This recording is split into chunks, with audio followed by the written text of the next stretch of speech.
Yeah. It's Friday. You know what that means. Yeah. Welcome, everyone, to episode 346 of everyone's favorite wrestling podcast, The Effin' Marks. I'm Jay. He is. I'm sorry, CM Punk, Yup. but I am the brainless one. Mm. Interesting week is probably the understatement to kind of describe the week that was in wrestling. And it's so crazy that with Royal Rumble being basically the first block on the road to WrestleMania, Yeah. and we got other shit that overpowered and took over the whole big thing with professional wrestling this week. Yeah, absolutely.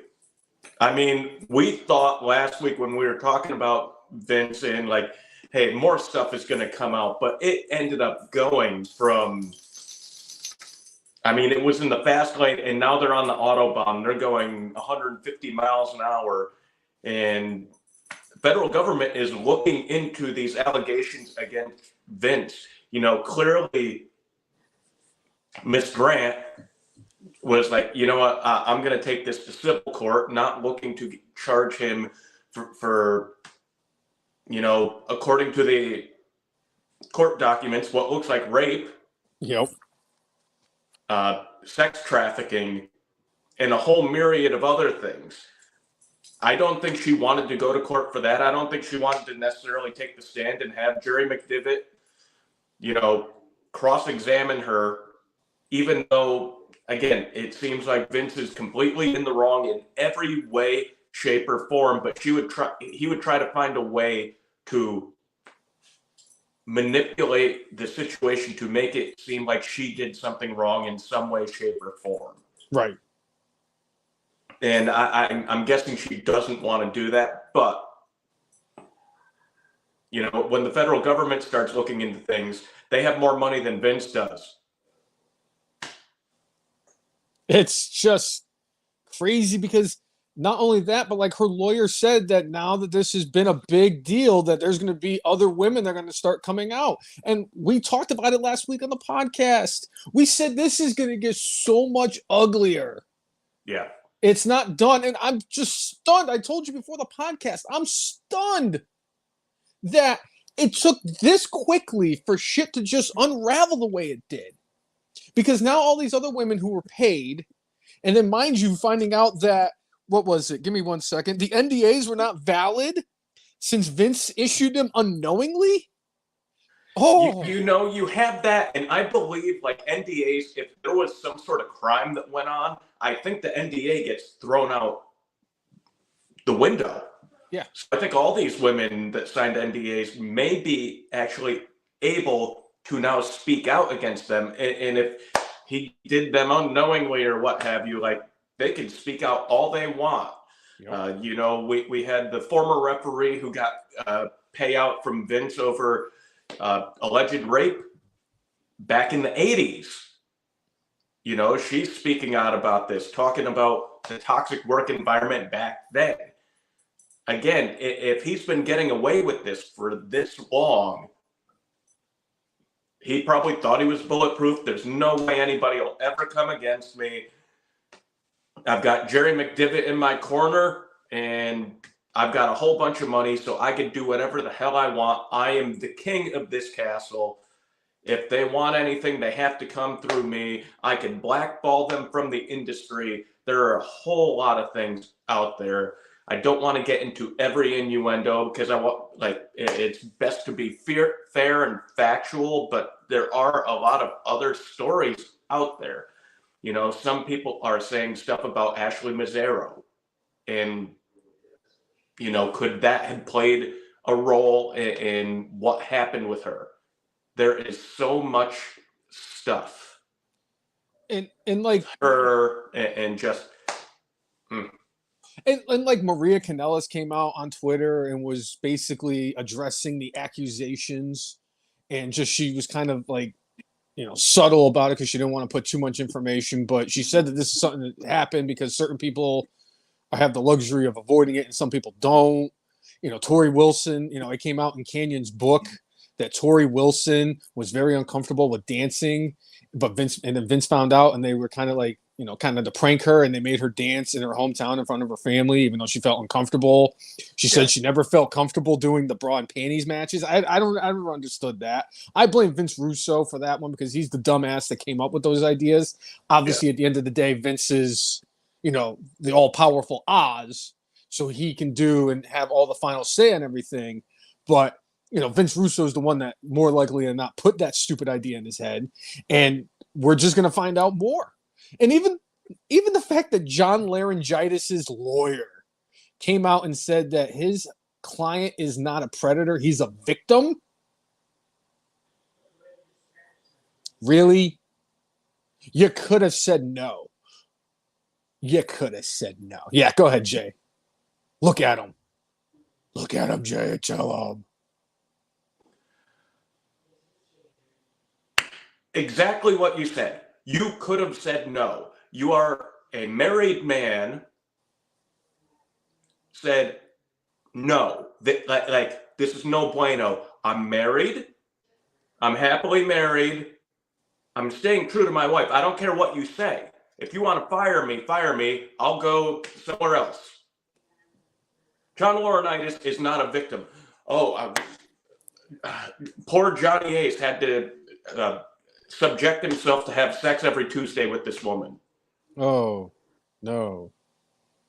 Such a load of bull crap.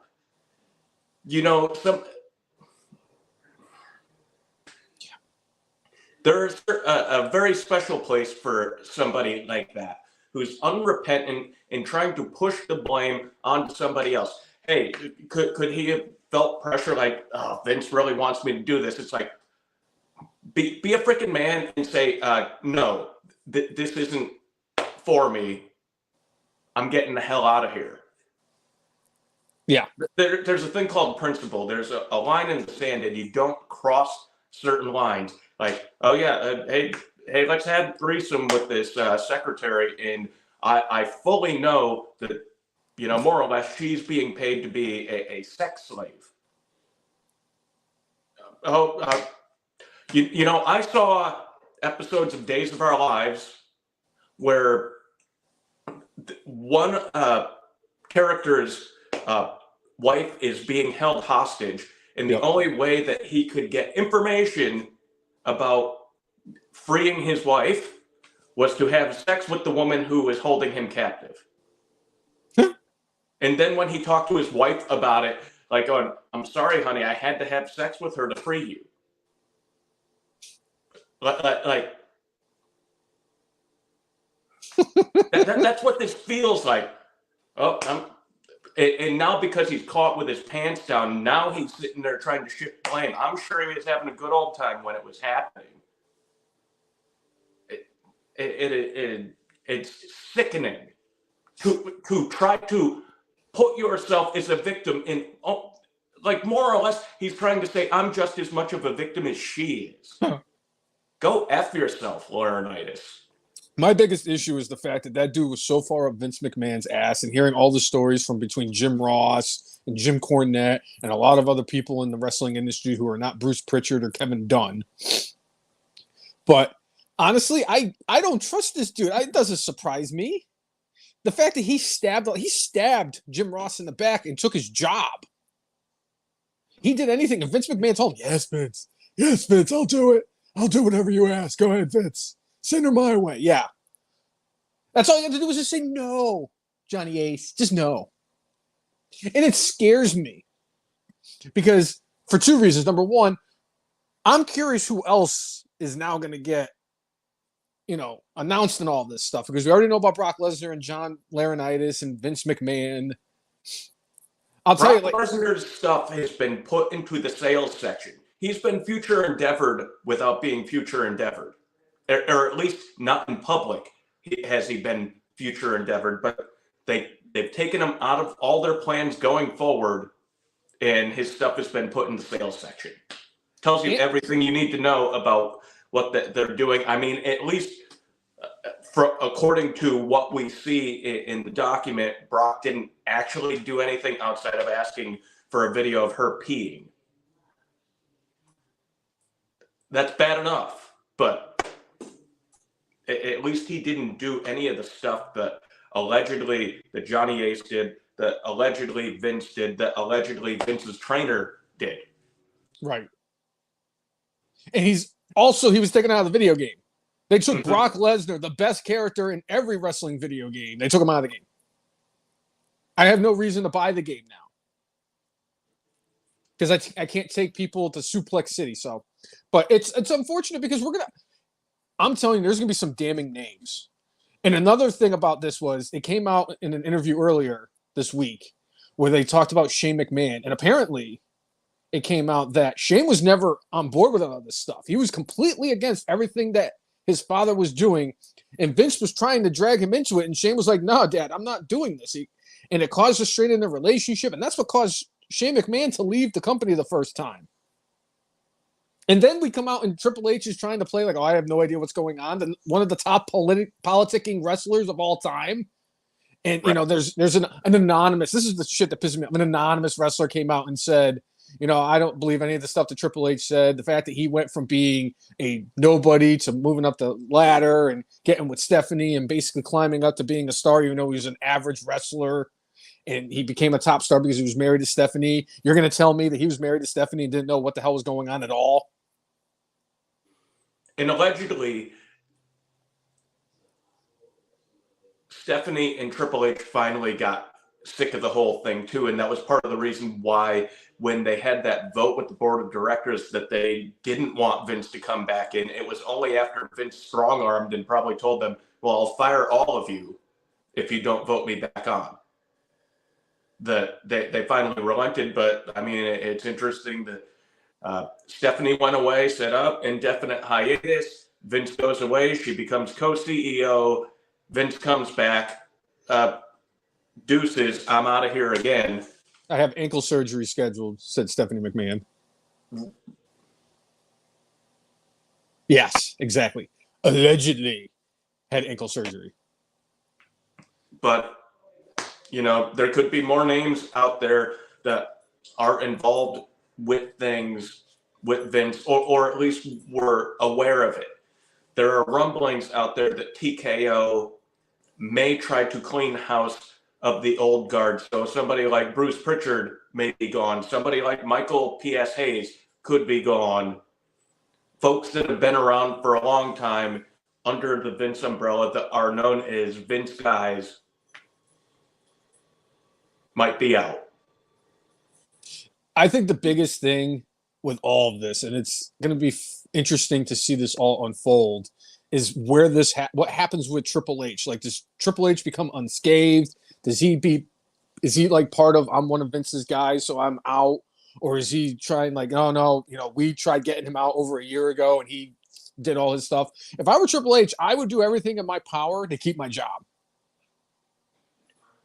As long as Triple H does not end up involved with whatever text messages or what have you, where he knew what was going on. If he knew any of this stuff was going on, he'll be gone. Yeah. I don't know who they would get to take over for him, because anybody else who I think would be skilled enough to actually take over the company probably has some baggage with them too. The only person I could think of if they were to replace him as head of creative that could do it, who has baggage, but probably not enough baggage where they're like, yeah, we can't deal with this guy, is Paul Heyman. So Right. if anybody could book in WWE, it's Paul Heyman. I would say Regal too, but if push came to shove and I'm TKO, who am I going to go with? Right. A former wrestler who was helping booking the developmental brand, or a guy who actually ran and promoted his own wrestling company that got screwed over financially? Paul Heyman is one of the greatest wrestling minds in the industry, and it's not in any way, shape, or form a slight on William Regal. Right. I could listen to either one of them and be enthralled by whatever they say. Yeah. But I think if that were the case, what happened with Triple H, it would be interesting to see how it, you know, unfolds and who takes over. But I think he's the biggest domino that's left. Honestly, I just don't want to find out more information in case somebody had to be subjected to bestiality sex by having sex with Bucky Beaver. Because that will be a vision I do not want in my brain that'll probably never come out. And no. So one of the things that I've heard bandied about is if federal authorities do investigate these things, they could pull Vince McMahon's text messages, and we might find out anybody and everybody that he's texted and said or done things inappropriately to over many, many years. Like I said, you don't do something like this as a once off. Clearly, allegedly, believably, in my view, he probably did something. Probably did something really terrible for a really long time and thought it was all okay. Chris Brown in the chat saying, Triple H more or less blowing off the Vince questions in the press conference post Rumble. He said it doesn't look good. I'll just say this. He was in a no-win situation. I'm sure WWE, Endeavor Legal said, don't say a damn word. I'm almost 100% sure that that's what was told to him, so he answered how he answered. And what is he going to say? He specifically said, hey, we want this to be a safe work environment for everybody involved. That's the best he could say at this point. He can't say, oh, yes, I believe my father-in-law is scum of the earth, and I've been working alongside him for the last 25 plus years. And I knew absolutely nothing about this. I think again, I think you go back to the December of 2022 vote where he and Stephanie both voted against Vince coming back. It tells you an awful lot. And honestly, if you really wanted to make it like, okay, we're going to clean house, I would go back to that vote and see who voted for Vince. Well, I think originally it was a unanimous vote. And then eventually, like when Vince more or less strong-armed them, and then you had the members that were in the board that, all right, I'm resigning from my post because they saw the evidence and were like, how are we letting this guy back in? Yeah. How are we letting this guy back in? Just because he's Vince McMahon, just because he's the chairman of the board, he's going to fire everybody. He's going to fire everybody. Because he thinks he's untouchable. We forgot one thing when we were describing him, though. Dastardly. The dastardly Vince McMahon. It's sad. And it's one of those situations where this is such a big deal. Not only did I talk to my father, El Diablo Blanco himself, about this, I talked to my stepfather, Larry. He messaged, the podcast and said something about it. And I had lengthy conversations about this with both of them. And I said, I don't know what to tell you.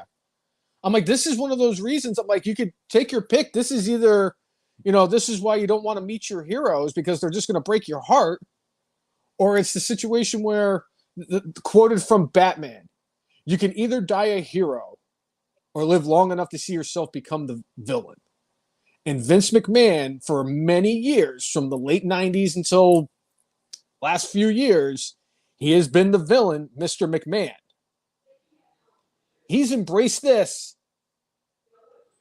This is not good. You know how they say that, like, the lines between the Nature Boy and the real life Richard Flieger got blurred, and like, it stopped being a gimmick. Clearly that's what happened with Vince. Think of Hulk Hogan. The way that MJF described him a couple of months ago was like spot on. Did racist crap. Don't think he's a good dude, but without him, I'm not here, and wrestling doesn't become as big as it is. This Vince thing is that 1,000-fold. Yeah. one of the biggest piece of craps to ever exist. But the product that we enjoy and talk about every week, most of it has to do with him. The good things that come along with that, a lot of it has to do with him. Yeah. And there's a tension between that. How many times have I said on the podcast, dude, I don't know if I can keep on watching WWE. If he was still running things and he was still there, I would stop watching. Because he got put off into the corner by TKO once they took over and marginalized him the best they could. That's most of the reason why I'm still like okay with watching it. Because it's like, I'm not going to give this piece of crap my money so you can keep on doing what you're doing. Yeah. Like, as much as I knew that, like, you know what, there's a lot of murky things here. There was nothing that, like it came to light, and I'm like, going, oh my effing God. Right. No more. If this came out 5 years ago, our podcast would have ended. Because there was no other real wrestling beyond WWE. It's like, we're done. Nothing to talk about. I'm not going to talk about that piece of crap and his organization. And the best part is, at this point, like, okay, they had kind of moved on from that. yeah. But the important thing Yeah. here is now that they're part of TKO, it makes it less of an issue for us to continue to watch because it's TKO's property now. And it wouldn't surprise me if they wiped Vince McMahon completely out of history like they did to Redacted after he did his horrible thing over like 15, 16 years ago. It's a bit tougher because of, and I had this conversation with a coworker today. Yeah. For folks our age, Vince, the stain of Vince on our brain is never going to be gone. Oh, no. But 10 to 20 years from now, the people who are kids today that are growing up watching this product will have no idea who Vince McMahon is outside of seeing the worst stunner in history at WrestleMania 38. He's taken the 2 worst stunners ever. True or false? True. Thank you. That one at WrestleMania last year was the worst. And then the first one he ever took was the second worst. No questions. But it's just crazy because like you mentioned it. Like, you know, Kinsley has no idea who Vince McMahon is. I don't even think she even heard his name before. Right. I mean, obviously she must have because I couldn't tell you how many times I've talked about how much of a dastardly piece of shit he is. I have the t-shirt. I have the t-shirt that says it's such good shit, pal. But now, like, she's going to be part of that generation that are like, who is Vince McMahon? And that's good. Yeah. And it's good because now that he's gone, the product has gotten so much better. I mean, like you said, we talked about, like, how can we keep doing this stuff? Seth Rollins even mentioned it on Raw. Monday Night Raw has sucked. Monday Night Raw sucked. I don't think people realize how much it sucked to watch 3 consecutive hours of Monday Night Raw. It sucks. Now that we have these ways of, like, getting around the commercials, it's a little bit less painful. Yeah. But, it's just, it was bad. It was rough for a while. Because a lot of it was just garbage. A lot of it was just terrible booking. Lazy booking. That was the big issue. No tag teams because Vince McMahon didn't like them. Not a strong women's division because Vince McMahon didn't like them. Vince McMahon only cared about certain people. He liked the big, I hate to say it, the big beefy dudes to beat the shit out of each other. I big like beefy big dudes to beat the shit out of each other, but it's nice to have variety. The other thing with this is, like, maybe he was so distracted by trying to get his boyhood fetishes in his 70s to happen that he stopped paying attention to the product as much as he should. And hey, pal, I got to schedule my threesome with my trainer and this woman that I hired. Let me book this later. Sir, Raw starts in 15 minutes. That's not such good shit, pal. Yeah, I'll get back to you with what I think of the scripts in 14 minutes. This is fun because now I'm gonna have the visual of Vince McMahon and the rest of the crew all sitting in freaking Gorilla, and everybody's watching the monitors, and Vince's monitor has Pornhub, and Bucky Beavers has freaking dam building videos from YouTube, and freaking Laurinaitis and Pritchard are sitting behind Vince watching him. So that's just a visual I didn't really want. My night's ruined.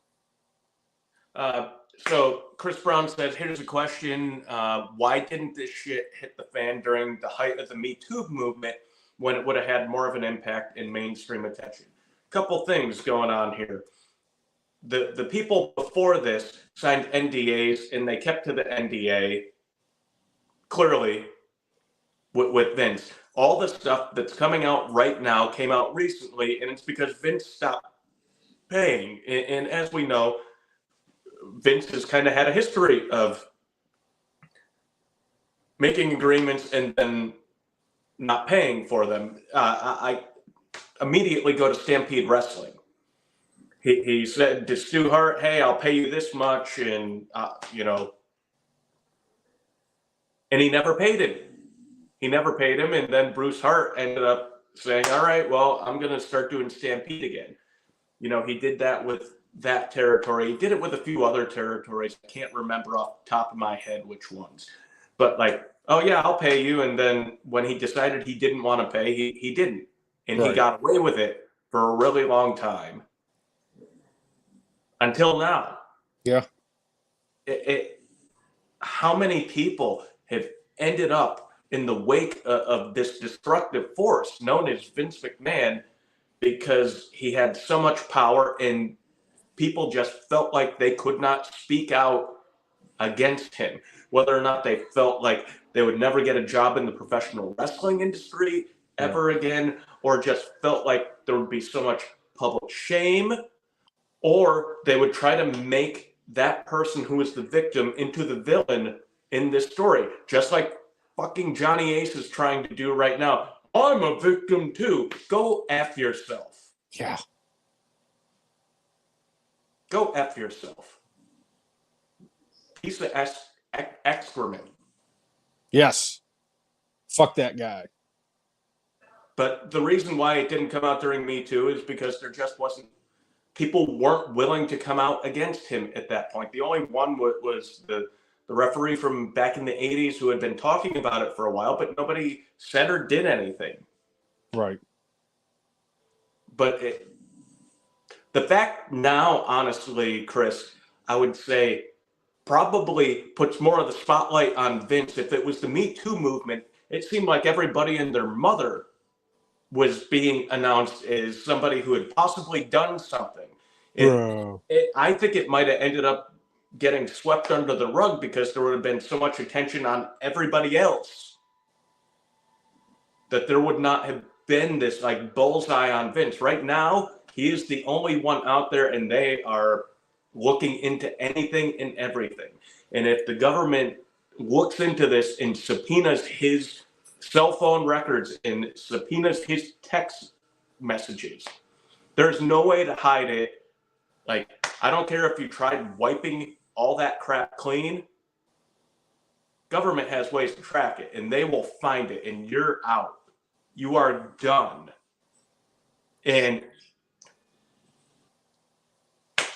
I don't know if he's going to go to jail because of how much money he has, and he might be able to figure out a way to weasel his way out of it. But he is not going to climb out from under whatever rock he finds himself under for the rest of his life.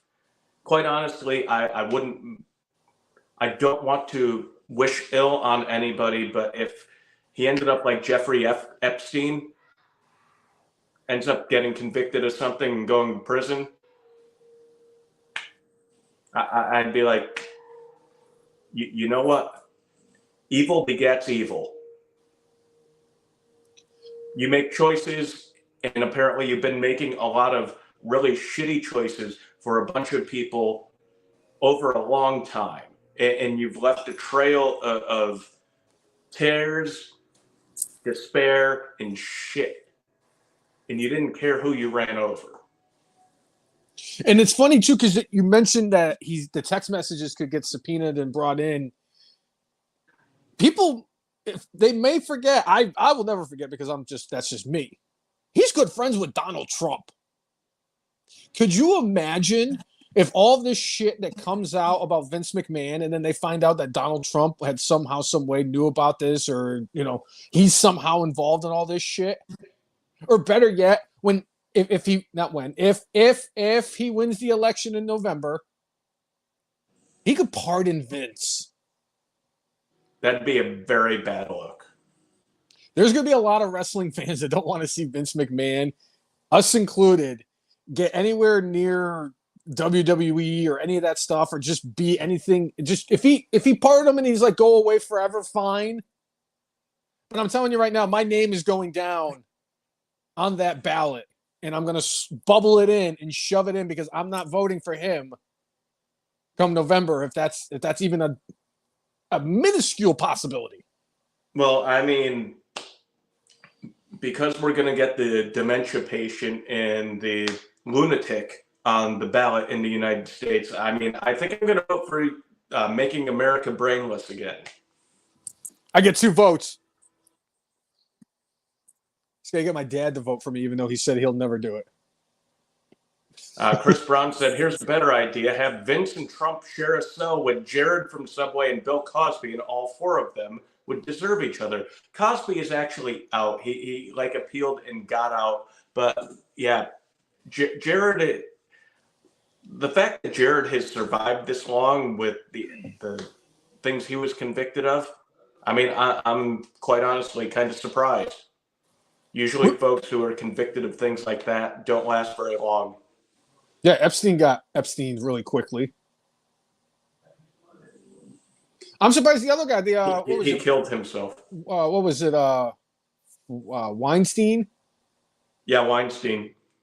Yeah, I'm surprised he's made it. And look at him. He was fine. And then like as these have kind of progressed. Vince McMahon of the movie industry. Yeah, basically. Harvey Weinstein. That is a terrible but actually very accurate description.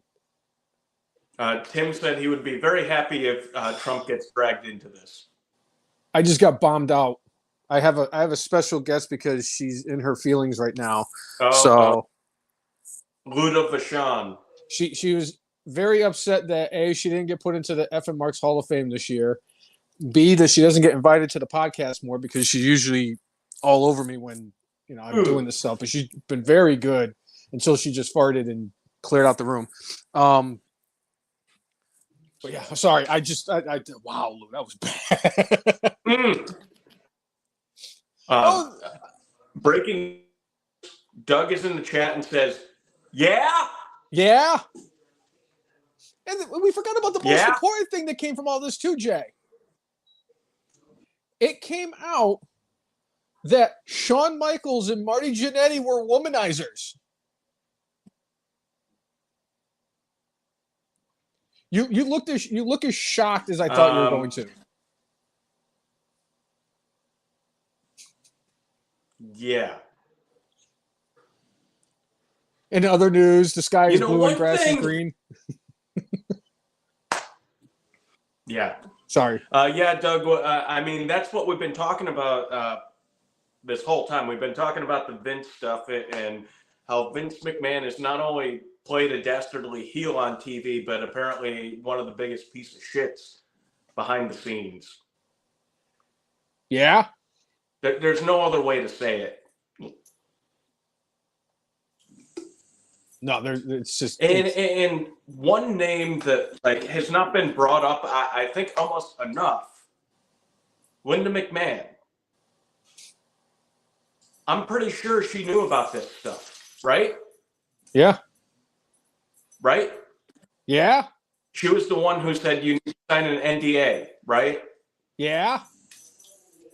Like once she found out all this stuff was going on, sign an NDA.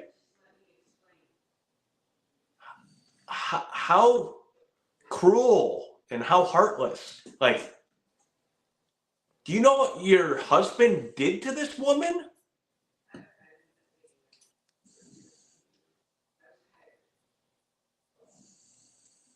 Are you kidding me? Are you kidding me?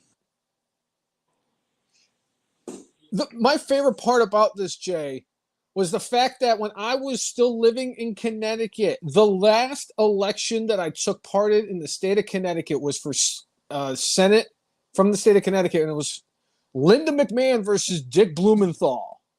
With all of this shit in their closet, and they ran up against Blumenthal.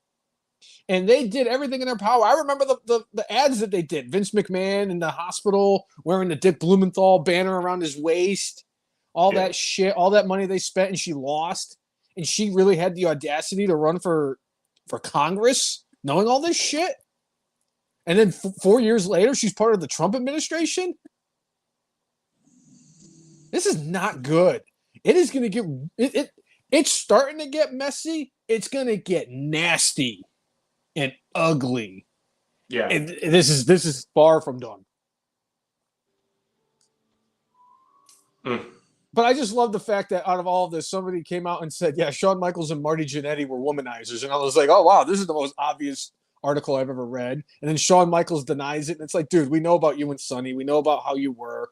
I don't trust you as far as either of your eyes look at when they look at me. All right, Shawn? So, no. And speaking of Jannetty,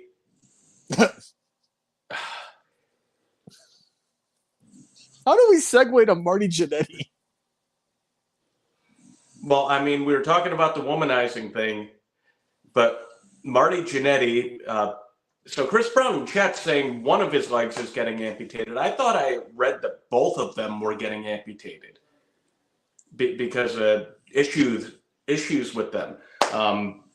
I'm just gonna. This is super 80s of me. Kids, don't do drugs. This is what long prolonged life of doing drugs does. Not taking care of yourself does. You know, Marty Jannetty, you know, continued to wrestle even though he had like messed up legs, messed up ankles. I'm going to guess that the only way he was able to wrestle is he was taking some sort of either drug or quote unquote medication for the pain to go away. Right. When you continually make bad choices as he did, it does catch up to you. I don't wish this crap on anybody. I don't. No. But life has consequences. And if you keep on playing with fire, eventually it's going to nip you in the ass. It took 40 years with Vince McMahon for it to finally really get him. As much as the steroid trial happened, guess what? He got off. Yep. As much of all the other things that happened that came to light, it didn't really impact him. It took a long time. But again, when you make bad decisions, eventually it will come and get you. I hope all involved get their shit together and pray for repentance for the shit that they did, the mistakes that they made. I don't see that with Vince. I'd like to be proven wrong. Oh, that's not going to happen. He's too much of a megalomaniac, I think, to truly humble himself. And like,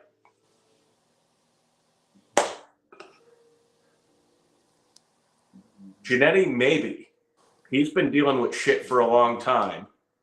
But he was making poor decisions for a really long time. In the Dark Side of the Ring episode, like, it doesn't seem like he's like going, yeah, maybe I shouldn't have done that. Maybe I shouldn't have done this.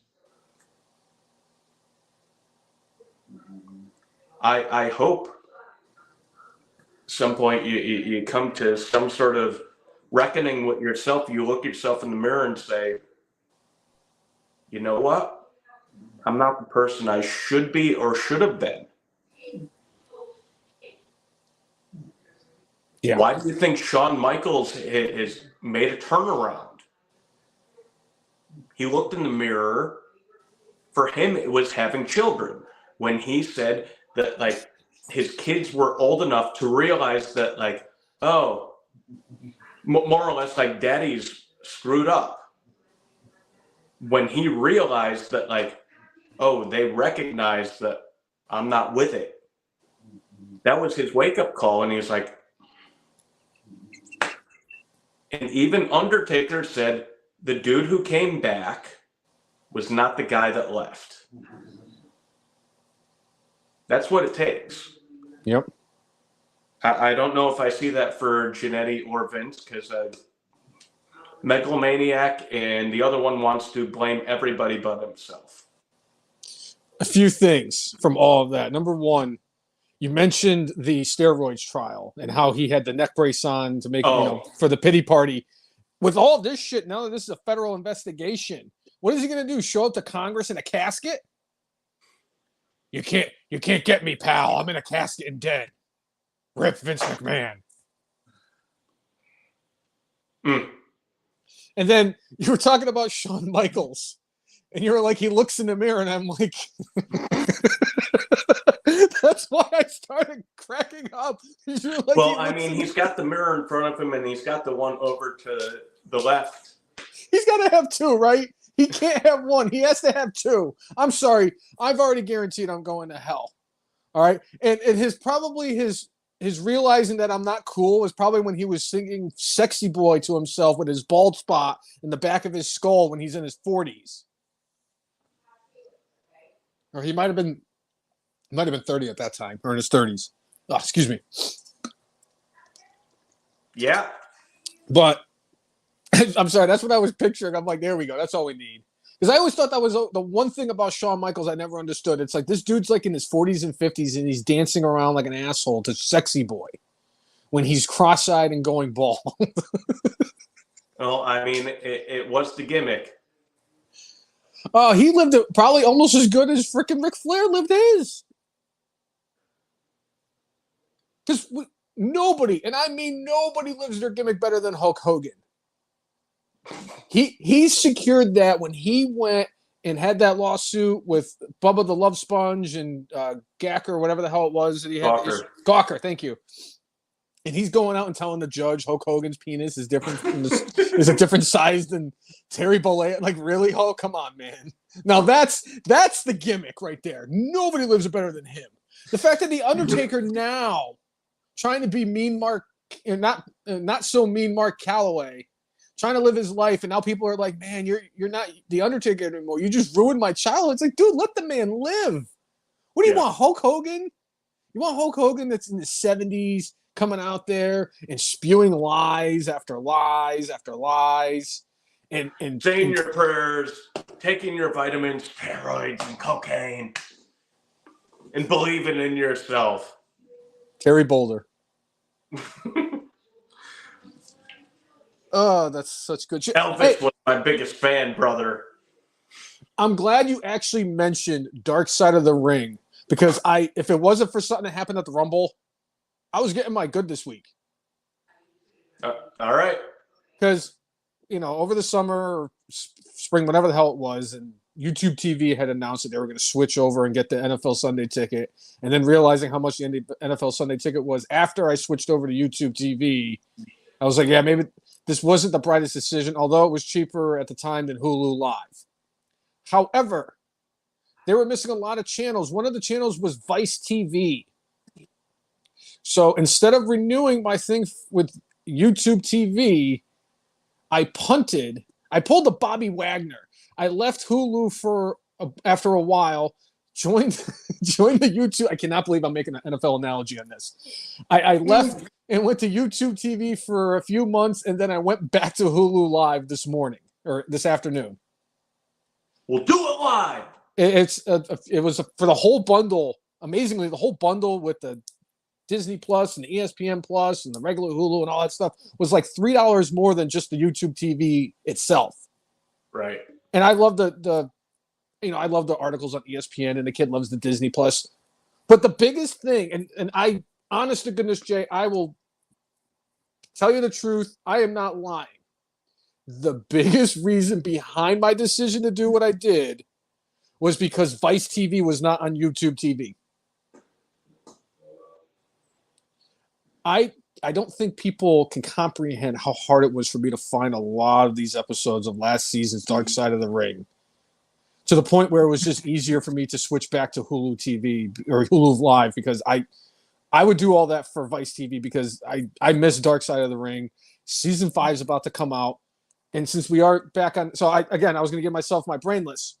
So it begs the question now, since we talked about Vince this time and we mentioned Dark Side of the Ring, as a betting man, I'm asking you, Cousin Jay, if I set the season number over under at 6.5, do you take the over or under of the season they dedicate to Vince McMahon? I'll take the over, and that's specifically because Bill Simmons' documentary will be coming out on Netflix at some point during 2024. I love Dark Side of the Ring. I love what they do. I don't think they're going to have quite the access Bill Simmons got, because I think he actually interviewed Vince McMahon for this. I'm going to say Vince is going to be hiding under a rock for the rest of his life. Like, remember after he went away from the company in shame, and the first time we saw him out was for his birthday with John Cena and Brock Lesnar And that and the Lady mustache. Friend in New York. We're not even going to get that. He is going to, unless there are people parked outside of whatever hole he's living under, like as far as a legit public appearance, like that is not going to a court case, I don't think we're going to see much of him ever again. And the world is better for it. I understand that. My big thing is that one of the reasons why Dark Side of the Ring has been so intriguing to me and I've been enjoying it so much is that there's all these people who work for WWE or have ties to WWE or employed or collect a paycheck or a Legends contract or whatever from WWE. They've gotten enough people to tell the story.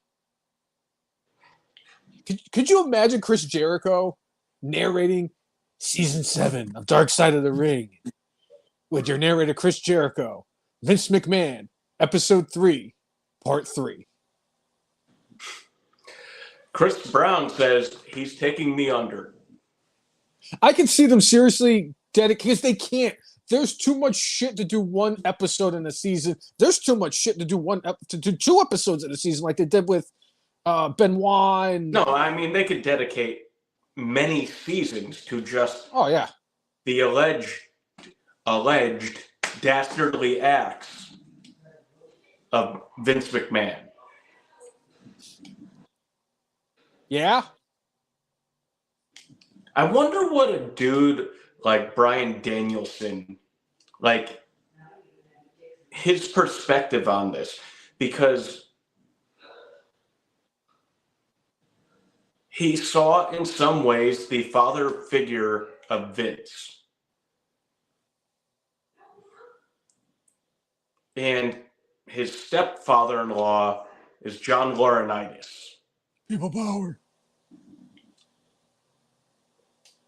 What does that do to somebody's like psyche? And what does it do to their brain? Like, what in the ever living hell?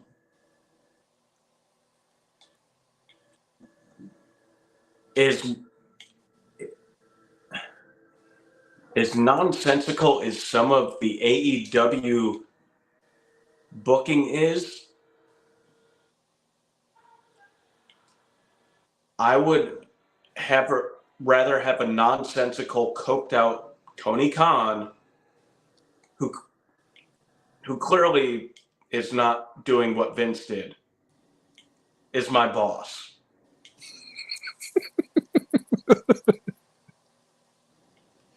I honestly, that's like picking whether you want to get shot or stabbed for me.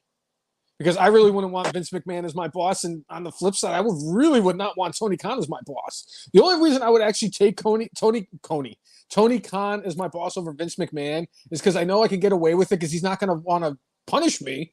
He's going to want to hug me. Oh yeah, Tony Khan. I just got my 4th DUI. I robbed a Home Depot. I ran over like a group of. I kicked a puppy. I somebody's grandmother. I took her groceries. I would never punt a puppy.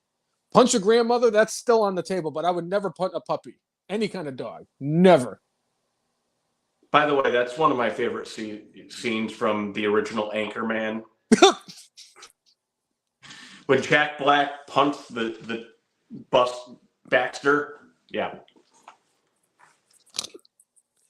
I don't condone animal cruelty in any way, shape, or form, real or fake or anything like that. Although when the cat gets blown to smithereens and the Boondock Saints always makes me chuckle too, but when he punts the dog in Anchorman, that gets me every single time. I'm sorry, Luda. I did not mean to say that. That movie's 20 years old. That movie is still fantastic. That's one of my. That might actually be my favorite Will Ferrell movie. I think mine is Step Brothers. They're 1 and 2. Those are both classics that I enjoy a lot, and I would say Talladega Nights would be 3. Yeah, man. But well, should we get away from the Vince stuff? We can. I have to put this out there. Tim has put in the chat a couple times. It is one of my favorite holidays today. Groundhog Day.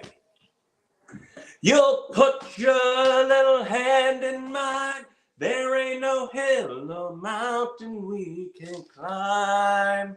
That is right. Baby. Happy Ned Ryerson Day, Cousin Jay. Ned! Ryerson! Needle Nose Ned, Ned the Head, Case Western High. Asked your sister out until you said you didn't want me to. Got the shingles, nearly didn't graduate. Bing. Oh, that's another clip. I love that movie. And I am now that Ned Ryerson is now ruined for me after I watched Californication. Well, yeah. I did go to Punxsutawney, Pennsylvania in 2002 for the Groundhog Festival. It was quite the damn experience. Like, you had to get there early. You parked in a section of Punxsutawney, and then they brought you by busloads to Gobbler's Knob. And then once the whole groundhog bit was done, you walked to the center of town and everybody got schlitzed. It was pretty cool. Sounds like the parades in Hartford. Yeah. Until I actually saw the parade after the 3rd time I went. Or at least down here it'd be like going to Shamrock and Ghent. Yeah. My question to you, though, since you were at Punxsutawney for the whole festivities in 2002. Yes. I have one important question. Did you say, well, it's Groundhog Day again? Again. I did. Okay. As long as you did. I did not recite the part where Bill Murray said, as Chekhov said, and then on and on and on and on. I can't think of anything better than a long, glorious, cold winter. One of my Oh, that's unfortunate. One of my favorites is when they're in the diner and he's telling them that when he's telling what's her name? I am not a god. I'm not the god. I'm a god. I don't even have to floss, and he shoves the whole piece of cake in his mouth. What? Oh, the wretch. That and Wait. when Chris Elliott steals the dollar that he leaves in the tip at the bar. But it's funny because Groundhog Day technically is wrestling talk. Yes. Because we found out that Bill Murray, Phil Connors, got the newlywed couple tickets to WrestleMania. The man who played Zod in Superman 11 years ago was the man in that couple. He was also in Knives Out. Yeah. He's wicked talented. I love that dude as an actor. Yeah. Forget his name because I'm horrible with names, but I've seen a lot of his roles. He's really good. You know, and speaking of WrestleMania, a lot has shifted with WrestleMania. One thing I really want to bring up, though, Vince McMahon, for many years, got rid of the Roman numerals because he thought it made WrestleMania feel old. Guess what? They're big. They're back. WrestleMania XL. Extra large. Is in Philadelphia. Clearly, Triple H does not feel that having Roman numerals makes it feel old. Because guess why? Super Bowl does it every year. It doesn't feel old. No, it's just says, this is a big effing deal. We've been doing it for so damn long. My only issue with where the Super Bowl is and the numerals is that my Bristol Eastern education really comes into play when I have to try to figure out what the number is and all the numerals. Yeah? Because there was one year I thought it was like 47 and we were in like the 50s. We might even be in the 60s. I don't even know. I've lost count of what number we're on. It's him saying Ron Swanson living Groundhog Day would be literally the best. I got a better idea. Did Groundhog Day where he kept on landing in Scotland, reciting Keach on a mountainside while drinking scotch. Yeah. That would be the greatest episode of Parks and Rec ever. I would love for them to announce they're going to do a remake of the movie to celebrate the anniversary, and they're going to bring back as many of the old characters as they can. And then, that comes to the release to the theaters, and it only happens on like Groundhog Day, and they play the movie over again. Hype it up. You get Bill Murray and I forget the guy's name, the actor that played Ned Ryerson. Ned. You get Chris Elliott. If Brian Doyle Murray is around, you can get him in there. I'm sure. Andy McDowell, Chris Elliott. Oh, you can't have that movie without Chris Elliott. Phil Connors. Punxsutawney Phil. That would be the ultimate troll job if they promoted this and made a big spectacle of it and talked about it for 3 months, and they even had like clips from an actual real movie that they just decided they were going to spoof people with, get everybody excited. Everybody goes because like, oh my God, it's the Groundhog Day 2 or it's a remake or whatever, and then it's just the original movie all over again. And they start Brown is saying Ted McGinley played Ned Ryerson. If memory serves, that's what he says. Ted McGinley. I just want to say that one of Tim and I's best friends, his sister absolutely detests the movie Groundhog Day, and that's her problem. Every once in a while, what I'll do on Groundhog Day is I will call my college roommate. I will not leave a message as far as me talking. I will have I Got You Babe queued up. and I don't say anything. I just put the phone right next to the speaker. He knows exactly who's calling. He knows exactly the reason why. And it's great. Yeah. Yeah. Good. It's such good shit. Love that movie. I might have to go watch it this weekend now. I own it. I may need to watch it tonight. I'll have to see if it's on one of the streaming services because I don't even think I even had it on DVD. And that's just an absolute travesty. And then Sad. and then Very sad. and to be fair though, I have eliminated a lot of DVDs from my collection now that I have access to pretty much all the movies now. So, but Let It Ride still exists. That is the most important thing. I'm getting buried with that DVD. Yeah. That's an all-time classic. But you did mention, WrestleMania with the numerals and everything. We did find out another thing about WrestleMania as the Royal Rumble happened on Saturday. And one very, very, very important thing happened that is going to change the entire landscape of WrestleMania, it appears.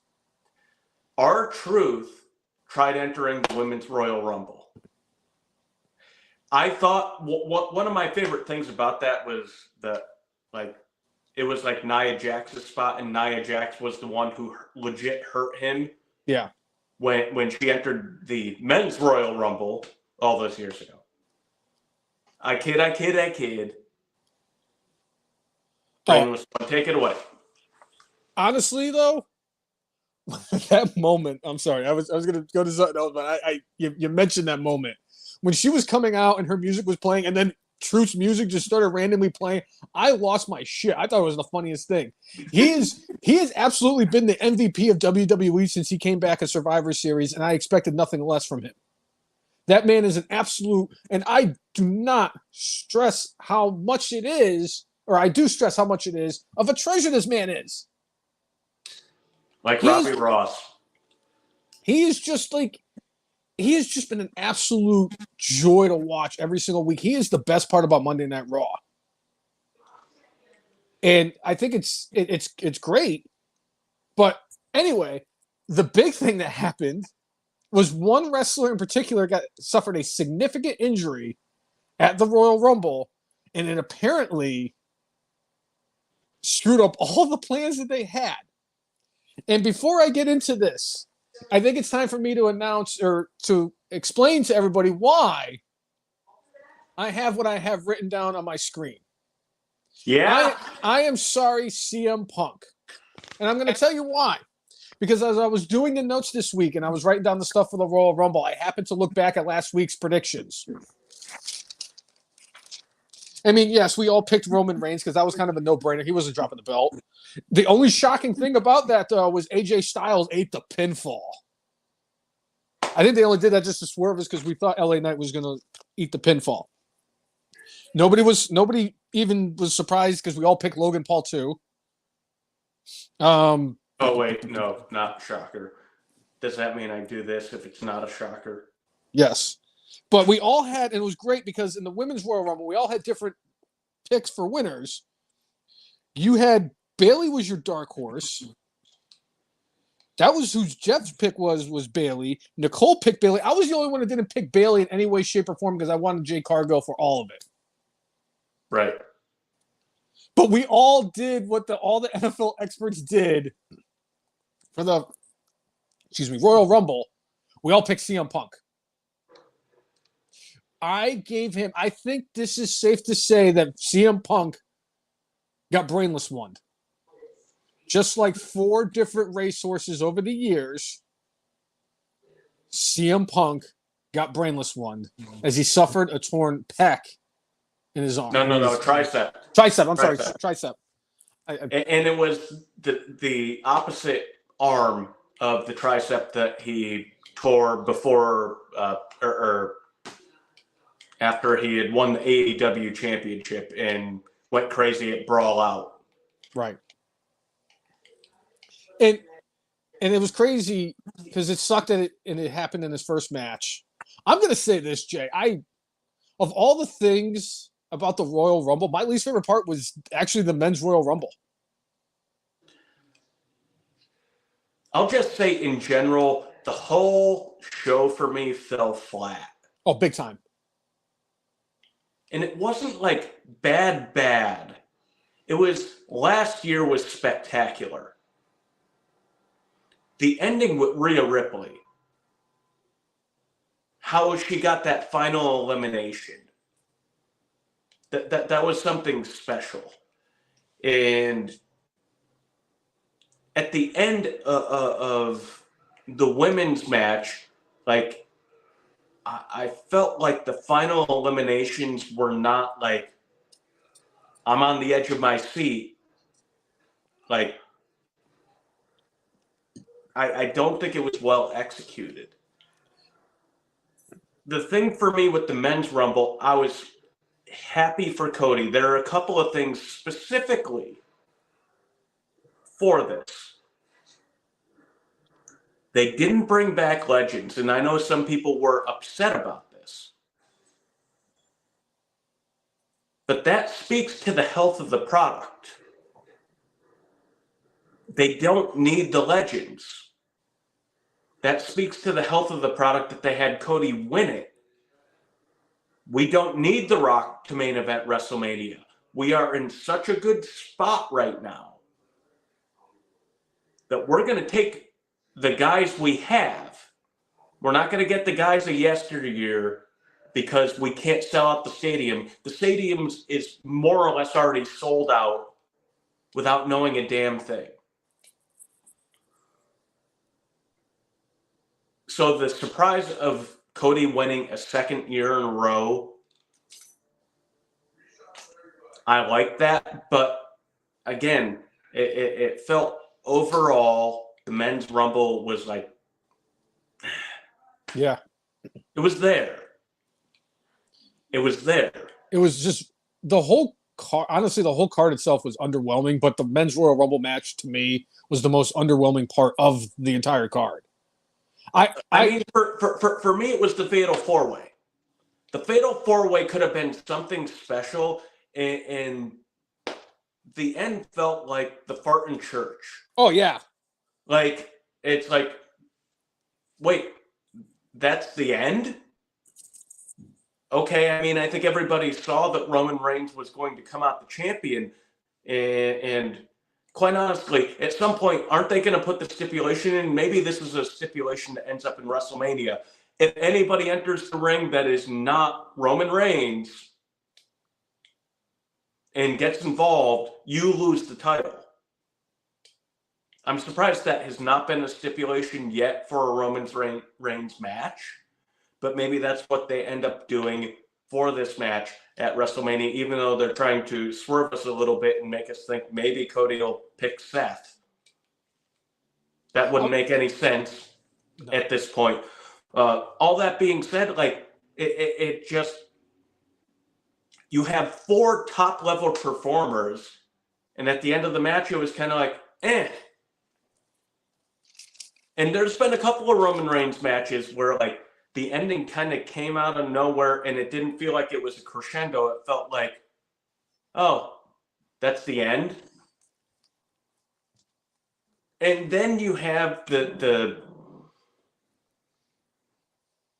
unnecessary screwy finish with the Captain Cupcake and Logan Paul match. The referee who is blind to everything except for the brass knuckles at the very end.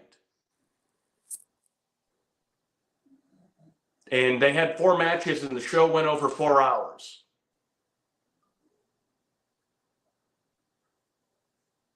All that being said, injuries have happened. We have people that are linked to investigations going to Vince McMahon. And there are a lot of plans that have had to change as a result. You know, Drew McIntyre with the Future Shock DDT, that's what injured CM Punk. When CM Punk went on TV on Monday, he kind of set his sights on Drew McIntyre for when he comes back, which says to me an awful lot. That means Drew's signed a new contract or going to sign a new contract. Why would you sit there and point to a feud like that if it's not going to happen? If Drew's contract is up in April or May, why would you point to a thing like that if CM Punk isn't going to be back until SummerSlam-ish, right? Right. So there are things like that. It was great to see Braun Breaker make his debut, more or less taking the Brock Lesnar spot, and he made a good showing for himself in that match. But again, I appreciate the fact that, like, I love seeing legends make surprise appearances in the Rumble. I thought Ken Shamrock was going to make an appearance. It didn't happen. But again, it speaks to the health of the product. Good for them. It's so healthy. They don't need the legends. And I think this is a philosophy with Triple H that is way different than Vince. Vince was always like, it almost felt unsure that the current level of star could carry the product. Right. Maybe it's because of all the cocaine and people he was paying to have sex with made him unsure of himself. I'm just saying they could have traded the Royal Rumble like they treat the Masters, where the only people who could be in the Rumble are the actual contenders and any former Royal Rumble winner all time. So, like, if Hulk Hogan wanted to get into it or Ric Flair, I mean, nobody really want to see either one of them. I mean, obviously, I would have liked to have seen Hogan, but he wasn't going to get into it. Or Hacksaw Jim Duggan, ho! Or if Austin or The Rock or, Brock Lesnar wants to get into. I mean, obviously now Brock Shawn Lesnar Michaels. Shawn Michaels, McIntyre, those guys can all get into the Rumble. I always thought that was the thing. I did appreciate the fact that they didn't bring in the legends because I always thought that was unnecessary. As great as it is to see guys like Ricky Steamboat or even Roddy when they Piper. brought back when Booker T came back in 2011 in Boston and Diesel, like,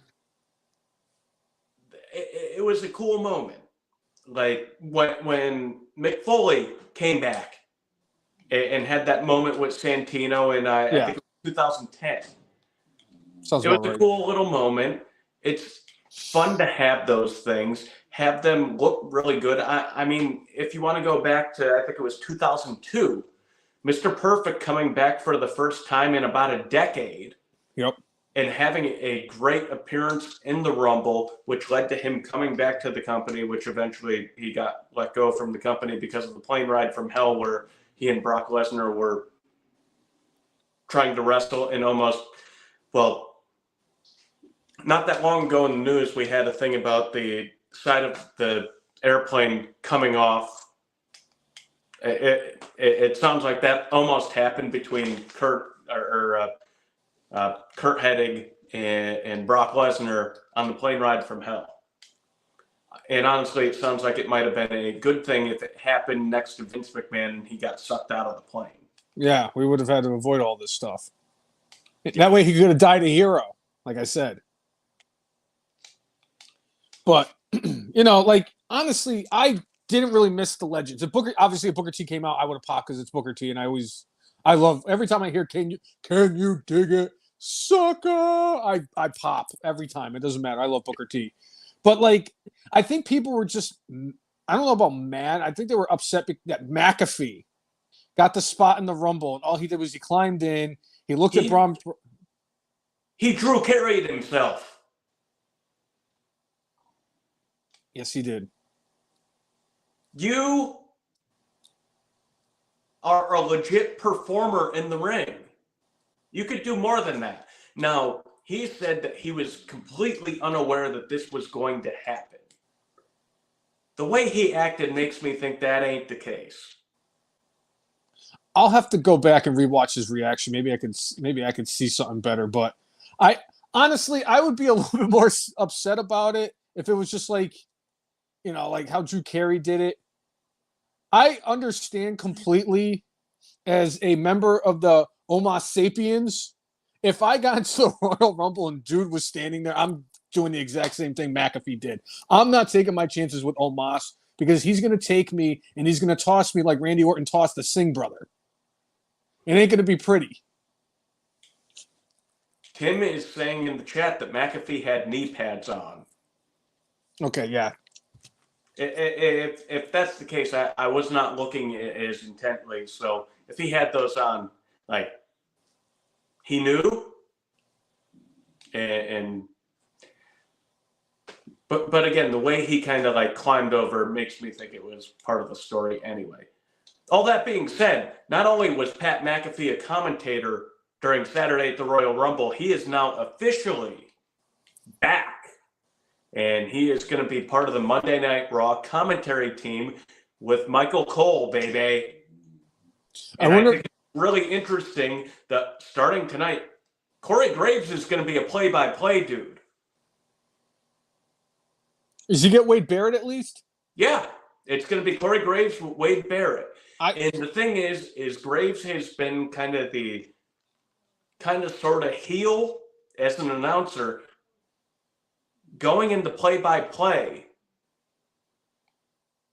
I know they tried doing it with JR many years ago. That was horrible. And they tried doing that with Michael Cole. I think Corey Graves is going to have to try to play straight. Because guess what? Wade Barrett has kind of done the partial heel role of trying to take understanding the viewpoint of the dastardly people in the match. Right.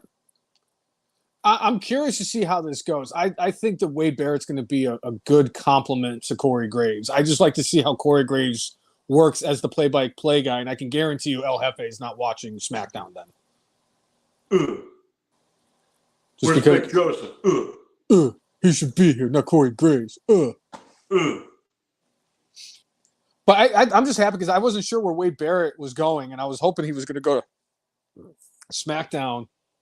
But good on him because I've enjoyed him a lot. He's been very good. He is very smart. He knows exactly what he's doing. With the color commentary, I like the fact that he throws the jabs in there as the heel and everything. I think he's done an outstanding job. I'm glad he's back as an announcer. I don't know, Jim. Oh God, anything's better than Tony Romo.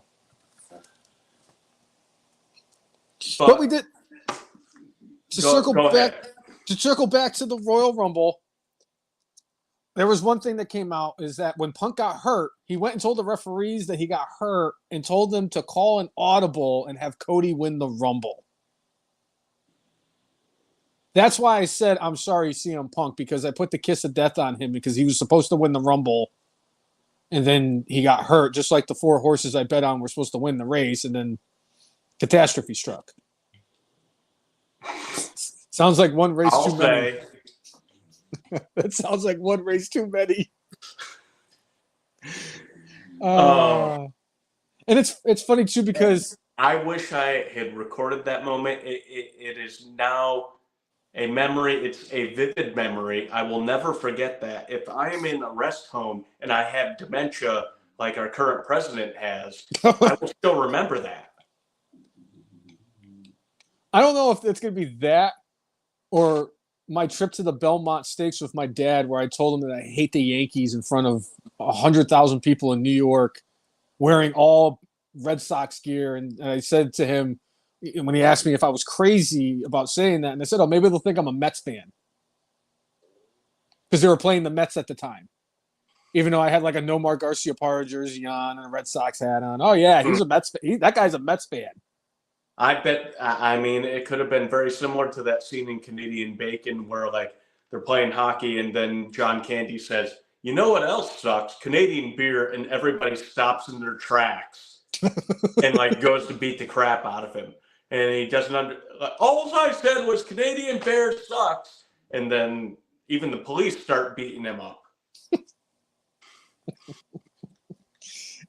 It's funny because part of that has to do with my list later. Some of the things that we've just talked about.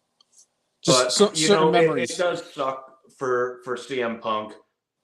After all those years being away from the company, all the crap he dealt with the children over in AEW, as much as I was and still against a guy who burned the bridge in WWE and then put a nuclear bomb, a neutron bomb, and anything else you could think of on the bridge of AEW.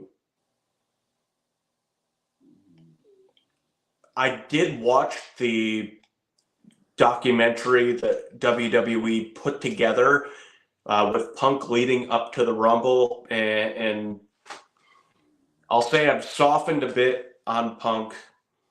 It seems like he's trying to do the right thing. It seems like I don't think he was playing to the camera so much as far as like his emotions and things he was feeling, and you know, the stuff specifically, you know, even in his promo on Monday talking about his friend Chad Gilbert, and he's like hey, what I'm dealing with is a bump in the road. Like,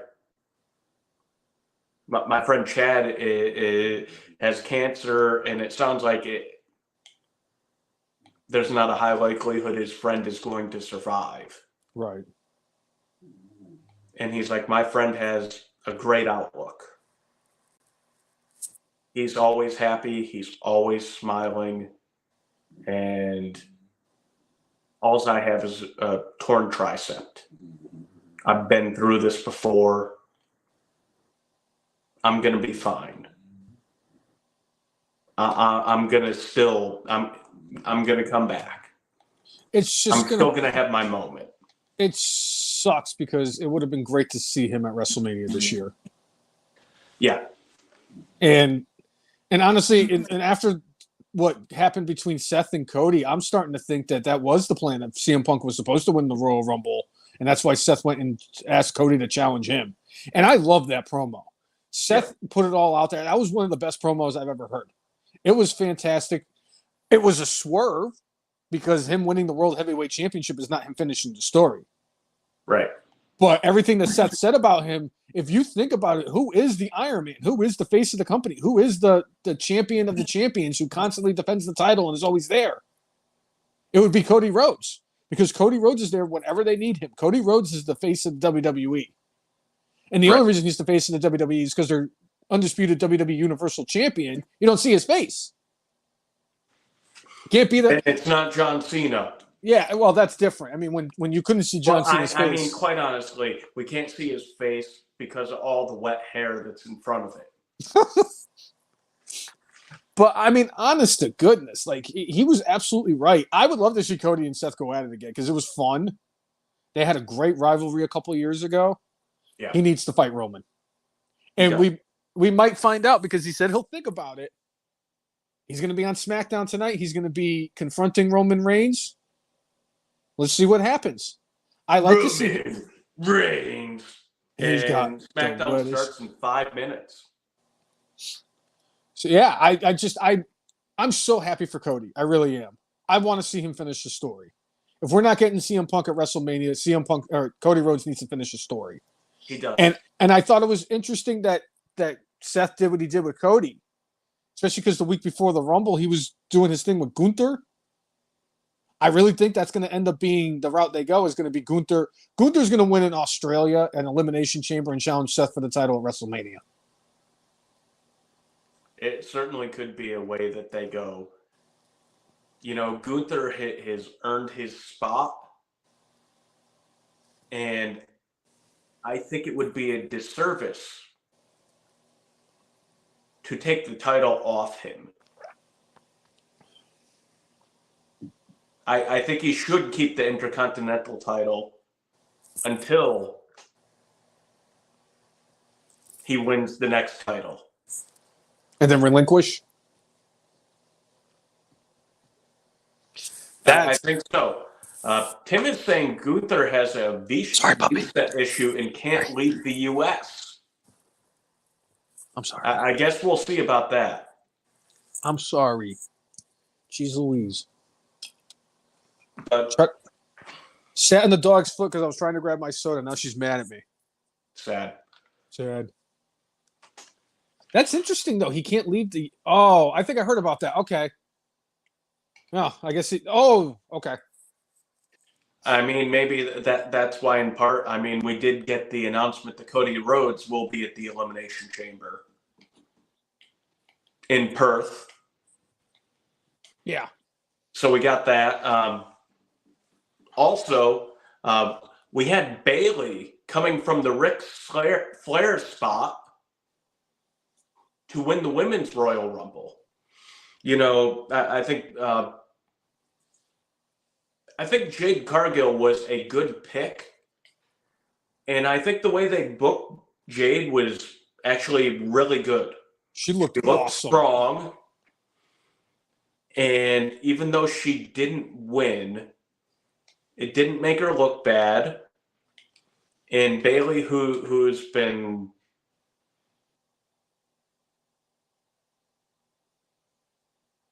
really just killing it as a character for the past several years, but, you know, putting a whole bunch of nuance in there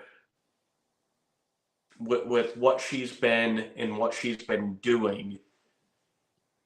It was cool to see her last as long as she did and winning. And Jade looked great. The fact that, you know, she had a couple of those huge eliminations and just really stood tall and looked like a superstar. She looked tremendous. She was one of the two people that I was the most impressed of in the Women's Royal Rumble. And I was stunned when this person impressed the shit out of me. The only other person that impressed me was Jordynne Grace. Jordynne Grace looked great. She looked, I mean, they were the two that stood out the most. Obviously, Bayley winning I thought was great. I didn't pick her, but I'm not mad because Bayley, if anybody deserved to win the Women's Royal Rumble, it's Bayley. She has busted her ass. She has done great work. She has done everything they've asked of her. And when they took the women's tag team championships from her, she didn't go home and cry. She went on to win Money in the Bank and become SmackDown Women's Champion. Bayley is a company person. Bayley should be winning the Royal Rumble. You know who shouldn't be winning the Royal Rumble? Sasha Banks. And speaking of Sasha Banks, my least favorite highlight from the Women's Royal Rumble was the woman who came out number 2. Yeah. Although Kinsley said that she looked really cool with all the neon and it was cool to see the entrance. I'm not gonna lie, she always had a cool entrance, Naomi. But I after that I tuned out. I thought overall she also had one of my favorite moments where, like, clearly the crowd embraced her. And she was feeling it, and she had moments, and I like seeing raw emotion in the ring. All that being said, I don't put her on the level of Sasha of, like, walking out. Right. As far as, like, screw you, you're not treating me right. Sasha did that multiple times. In general, it felt like Naomi was like, I have my partner's back more than anything. That's what at least it felt like. All that being said, I never believe somebody should, like, walk out on a contract on their word that they will appear and do stuff. Unless I'm going to put in there, unless Vince McMahon was doing to Sasha Banks what he was doing to Miss Grant. If that wasn't happening, you need to do your effing job. Yep. Exactly. And honestly, I have nothing against, you know, Naomi as a person. I have no issues with her as a person. Her shit just looks too fake and choreographed. I'm sorry. That's my issue with her. I dig her entrance and everything. And I think that she was just collateral damage. Her kicks are as good as Orange Cassidy's, at least. I could do her kicks, for crying out loud. And I can't even lift my legs up nearly as high as she can. But another thing I took away from the Royal Rumble, it definitely looks like they're building towards Jade Cargill and Bianca Belair at some point down the road, possibly at WrestleMania. Yeah. Oh, sign me up. Are you kidding me? That's going to be a fun match. I can't wait. I've been waiting since she signed with WWE to see what they do with Jade Cargill, because they've been presenting her and exposing her and just getting her so people have eyeballs on her. Just here she is, Tony Khan. Fuck you. Send her down there. They waited until the Royal Rumble and they waited to the right. I think her coming out of 30 would have been the best, but her coming out near the end, and she was there to still showcase herself. She's just getting herself, acquainted with the fans of WWE. She had a really good showing. She looked really strong. I'm excited to see what they do with her. I really am. And this is somebody who is, I like women's wrestling, but like I'd never been excited for women's wrestling. I'm excited now. And it's not just because of the fact that Jade Cargill being successful in WWE just kind of gives another middle finger to Tony Khan as he does another line of coke. She has potential. She has the look. And she was good on the mic. She had to get a little bit better, but it just comes with time. I mean, hell, it took Roman forever.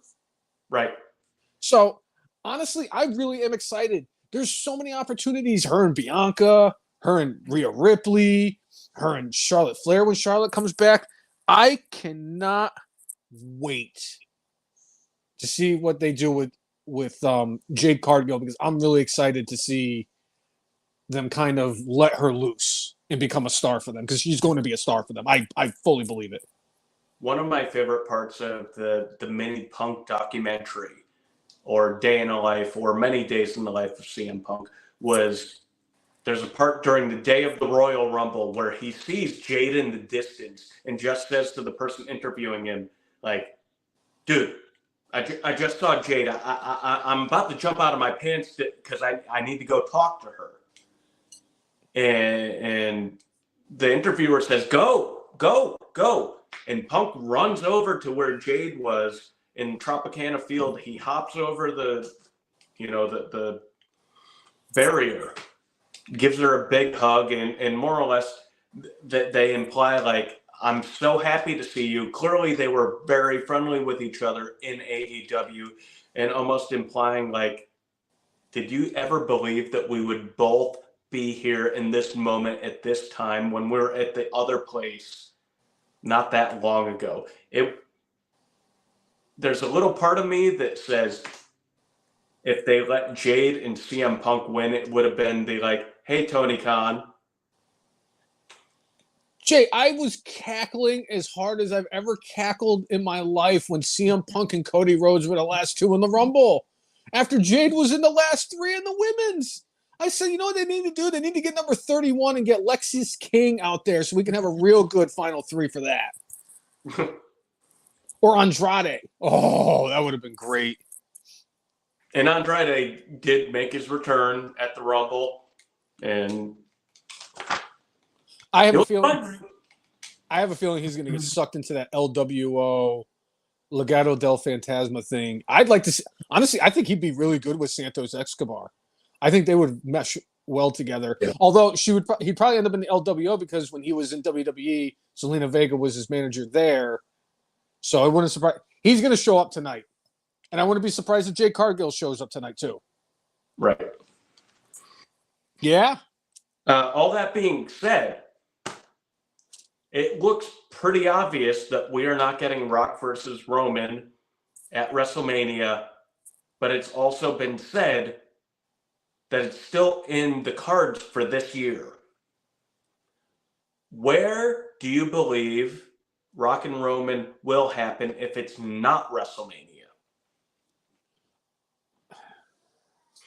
Do you believe Blood Money gets it, or do you believe it's SummerSlam? I hope, Jay, I'm sorry. If it's Blood Money, I'm not watching. I'm not watching it either. If they wait and do Roman Reigns versus The Rock at Saudi Arabia, that's a big no. I'd be pissed. They're gonna save her for Saudi Arabia? No. It's one thing when I tuned in to watch LA Knight get his first world heavyweight title match. Yeah. But it's another thing. Like, I don't want to watch Saudi Arabia to see The Rock and Roman Reigns. That is a WrestleMania match. And if you don't do it at WrestleMania, you do it at Survivor Series. That was where The Rock debuted. Or you do it at SummerSlam, what you say is WrestleMania's in summer's WrestleMania. Or the biggest spectacle of the summer, I'm sorry. If you want to do it in like one of these countries, like if you did it in Berlin, fine. If that wanted to be the headline of freaking Australia, great. Or Paris, wherever. I just don't want to see blood money attached to it because it's just going to feel like he's only doing it for the money. Right. And we're going to waste it so people can watch him at 2 p.m. I really don't know. I really think it's going to ultimately end up at WrestleMania. I just don't know which one. What do you think? My heart of hearts says SummerSlam if it's not WrestleMania. And I'm going to say this, that it feels like they missed the boat on this like a year or two ago. Because a year or two ago, we didn't have this many primetime players in the main event picture. They needed The Rock more then. And the reason why we're not getting The Rock at WrestleMania is because they don't need him. Now, breaking news. Effin Mark's Hall of Famer, Donnie Brown Snow is in the chat and said, Omega, Omega, Omega, X-Pac, X-Pac, X-Pac. Omega. Omega. Sucks. Chris Brown saying there's a very slim possibility of them doing a fatal four-way at Mania followed by a Priest cash-in on the remaining title. I'm going to say that I'm going to go with 0% that happens. The Rock is not coming back for a fatal four-way in my view. He's coming in for a one-on-one match with his cousin to decide who's the head of the table. I slightly disagree. Slightly. I don't think he just I don't see them doing the fatal four-way. No, he's not coming back to do a fatal four-way. However, I don't see him and Roman being the only option. I could seriously see them do a thing where it's him and John Cena. Like if they did a thing where Grayson Waller and freaking the sucky guy, or they're still in the tag team unless they broke them up. I don't even know. Don't really care because I don't care for Austin Theory. I enjoy Grayson Waller. This guy sucks. But I've enjoyed, honestly, I do enjoy Grayson Waller. He has done some fantastic. I mean, that is some heelish shit. He's won me over as a character. I did not like him when he was in NXT. I've enjoyed him. He's evolved, and I love him. If they did a thing where it's him and Austin Theory and they're challenging people, and Cena comes out and he's like, "Oh, don't worry, I got a tag team partner. I didn't get it from the locker room. I got it from Hollywood." Then The Rock's music hits. Yes, The Rock and John Cena teaming up at WrestleMania to take on Waller and Theory, where they go over. Sign me up. That's the only way. I think that's the only other way, because then if he's in a tag team, he doesn't have to do as much work, and he's really not in like wrestling shape. And the last time he did, didn't he get hurt just rock bottoming Captain Wedgie? I don't think he got hurt then. He got hurt in the Cena match where I think he tore his labrum, or he might have tore his hip flexor. And he was going to go and do the Hercules movie like right after, and they had to shift the shooting schedule because of the fact that he got injured. It's like they could still shoot things, but they had to change the order, and I think it cost them a bit more to do it. But it's good. Donnie Brown Snow said he laughed out loud when he heard CM Punk got hurt yet again, and that Braun Breaker should be the one to take the title from Roman. I don't hate that. That kid, Jay, I've said it before. I'll say it again. As much as I hated NXT 2.0, we got Braun Breaker. That kid has... Numbers don't lie. He has just impressed me so much. He has evolved as a wrestler. He's gotten so good, considering the fact that he was playing football, 2-3 years ago? So he hasn't even been doing it that long. He looks good. Like he's crisp, and his movesets are I wouldn't say flawless, but they're really good.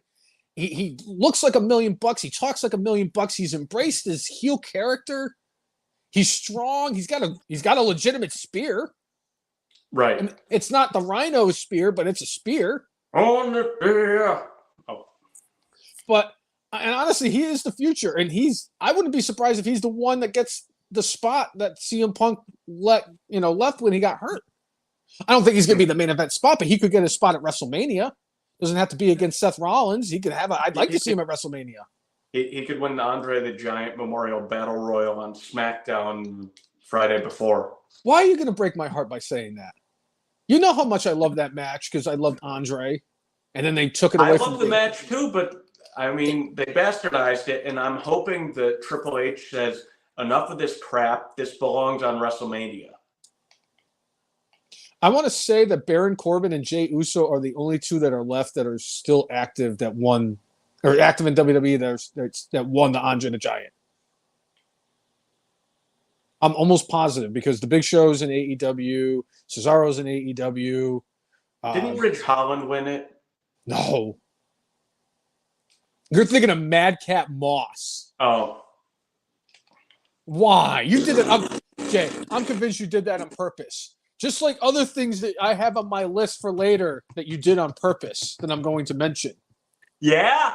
But I no, it wasn't Ridge Holland. It was definitely Madcap Moss because I've never wanted to rip my TV in half. I've threatened to throw many a TVs out the window. I've never wanted to rip an actual television in half more than when Madcap Moss won the Andre the Giant Battle Royal because that was the worst. Or when Great Gatsby was on TV. Oh wait, somebody else. Sorry. Oh wait, no.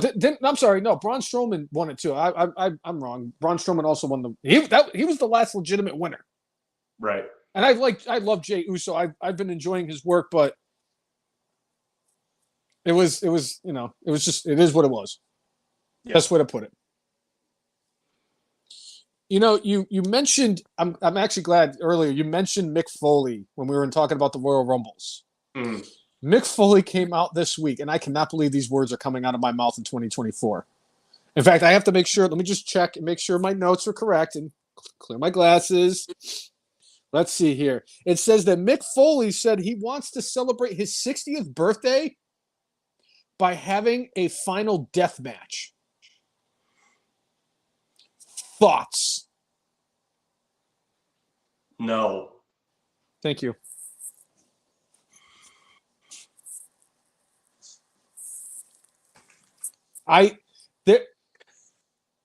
It's just no. Like he said a few weeks ago when somebody asked him if he could show up and have a match in the Royal Rumble. He said, I'm 70 pounds overweight to have, to even really feel like it's a possibility for me to be in that match. And you're going to get older. And like,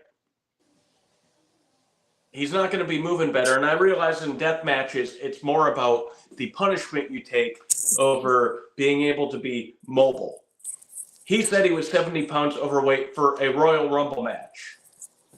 He's going to move slow, and it's just going to look bad. And as much as people will be like, oh, it'll ruin somebody's legacy. I'm sorry. One match isn't going to ruin the fact that he had like 20 really good years or 15 really good years doing professional wrestling. Right. Just like that one Ric Flair's last match does not ruin his legacy. It's like, dude, you didn't need to do that. You didn't need to put that thought in my brain that you shouldn't have come back. He should not come back. He should not do anything of the sort. Even if he wants to have the match against Moxley, that he would, they had originally had that as a feud that they were going to have back, 13, 14 years ago in WWE. And he, like, his neurologist said, yeah, you probably shouldn't do any more matches. You shouldn't do anything like that. His wife, I mean, you saw him when he had that, I Quit match against The Rock. You saw how she reacted then. He's older now, more fragile. Oop. 100% unnecessary for him to do that, even if he wants to. We don't need to see Mick Foley's last match. And I know I joked about the whole Ric Flair thing and Terry Funk, like I was convinced Funk was going to die in the ring and Ric Flair was going to die in the ring. Ric Flair still may die in the ring. Well, yeah, I'm not ruling that out. I do not, and I mean this from the bottom of my heart, I do not want to see Mick Foley in this death match because it would break my heart if Mick Foley died in the ring. And I would not feel good as a wrestling fan knowing that.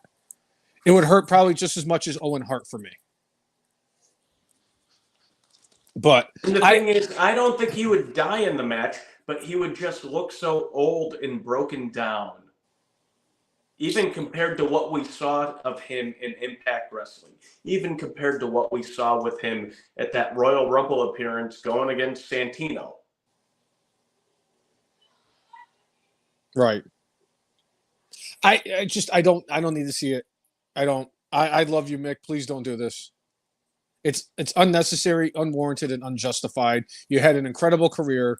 You have one of the biggest moments in WWE history, and probably wrestling history, if you think about it. You have a couple of them. Shit. Mick, you are a legend. You do not need to do this. At your 60th? I wouldn't even do it. I wouldn't have done it in my 40th. I wouldn't have done it in my 21st, and I was pissed drunk on my 21st. Well, the day after. Yeah, but I saw that. I said, that's not what I want to see. I do not want to see Mick Foley get in the ring, especially a death match. If he wanted to do some like easy bump thing in WWE, if they still had like the 24/7 championship, yeah, that's fine. That's one thing. But I don't need to see Mick Foley try to get, DDT'd on thumbtacks. Right. Sorry, I'm not sorry. Yeah. All right, Brainless One. I think we've hit just about everything I think on my list. What do you got? That was everything on my list. All I got left is a top 10 list and some good, some bad, and some brainless. Yeah. Now I'm gonna admit I've done a lot of these lists and I've been doing it every week. I've enjoyed it. I've actually get excited. I think about what I'm gonna put on my list when I'm out dashing doors and everything. And honestly, today when I was putting this together, I was laughing pretty hard because the one thing I took away from this, I learned so much stuff about myself that I didn't even know. So this just makes this list even better because the list it's the top 10 brainless facts about wrestling and the brainless one. So when I was putting this thing together, yes, I did sprinkle in a few here and there of stories I've said over the past, but there was some I didn't want to keep beating to death. I didn't want to talk about certain stuff, but I did mention some, and then I found out some new stuff that I didn't even know about. So here it is. The top 10 brainless facts about the brainless one and professional wrestling. Number 10. You're going to love this one. Number 10. After my last viewing, it is now official that there has not been a wrestling show on planet Earth that I have seen more than Clash of the Champions 13. So thank you for that. I mean, honestly, thank you. That is, I know we sit here and trash that show. That is one of my favorite guilty pleasure wrestling shows, and I will never tire of it because it is fantastic. Every part of that is fantastic. Even the shitty wrestling, the miscross body by Primetime Brian Lee with the Z-Man. The fact that the Big Cat made as many appearances at Clash 13 as Mick Foley did in I think the 99 Rumble or 98 Rumble. The magic tricks. Yeah, the magic show, the no sell by Lex Luger in the corner against the Motor City Madman, and then somehow didn't tear every ligament in his back when he hit him with the torture rack. We got to see my cousin and shit. Oh, well, and I mean, at the time, Motor City Madman, I hear, was like 625 pounds. I don't think he died 3 days later, though. No, he was in a tag team with the Big Cat at some point. Because I've read the card. Going against the Executioner? Probably. Yeah. But yeah, but that's not the last time I mentioned you on this list, Cousin Jay. All right. Don't you worry about that. Number 9, and I found out this was new for me too. Number 9. I'll get to it later. I got flipped off by Gold Dust. Yeah. The reason that I say that I found out knew about that, it was not at the New Haven Coliseum. No, the website I found it on, it was at the old Hartford Civic Center. The old Hartford Civic Center is still the Civic Center. Well, it's the XL Center, but I call it the old Civic Center because it's the XL The Center. The mall. It's the house that Goats played hockey in. Yes. But yeah, I got flipped off by gold. Champions play in. Yes, many-time national champions, multiples. Yes.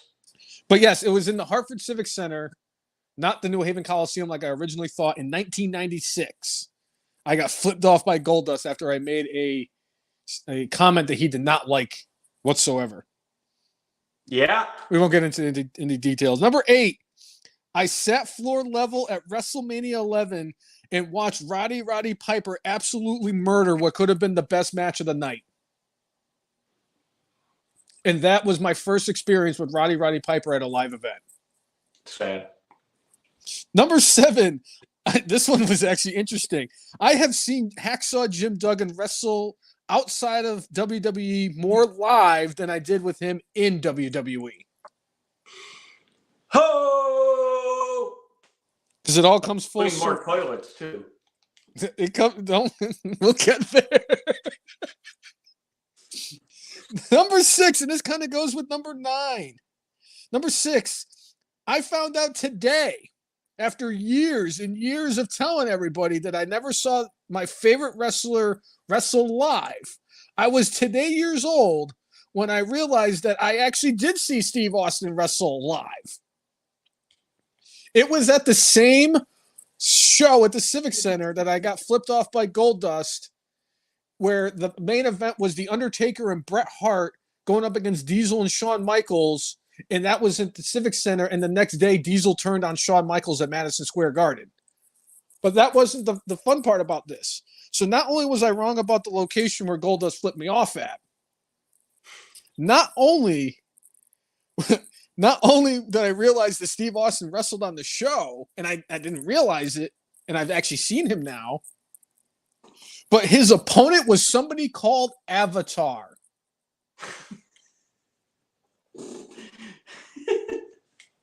Yeah?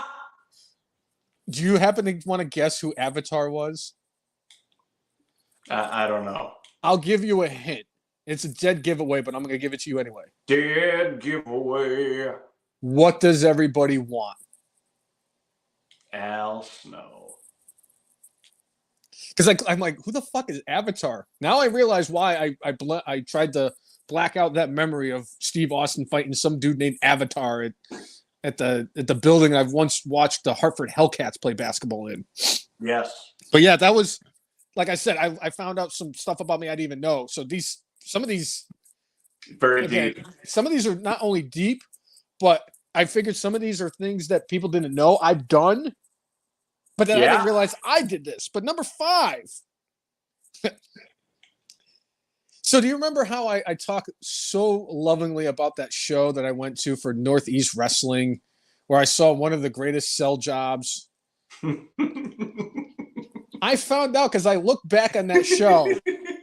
By the way, it was called Holiday Havoc 2008 from Northeast Wrestling. Anybody who is a tape collector that has access to that VHS, I'm pretty sure they probably had it on VHS. I've seen NEW's performances. But if you had that on VHS or DVD, I would look. Right next to the Dallas Cowboys Super Bowl highlights. It's right next to the Cowboys Super Bowl highlights. But I found out this one's very interesting. Number 5.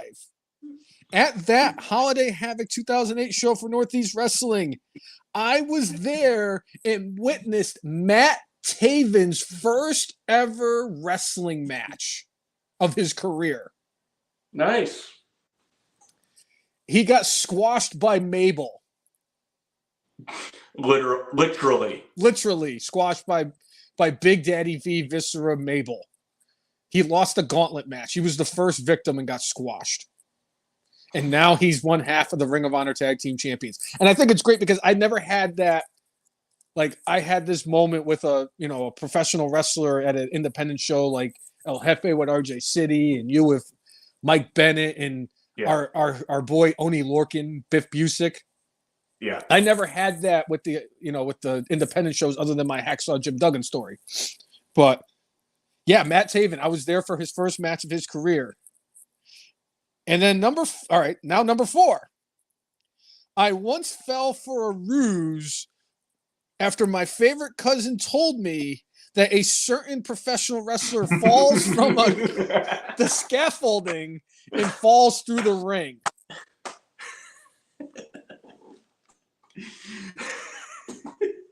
And if that wasn't enough, Cousin Jay, number 3, I found out recently what the Shockmaster was all about after not knowing anything about it for over 20 years.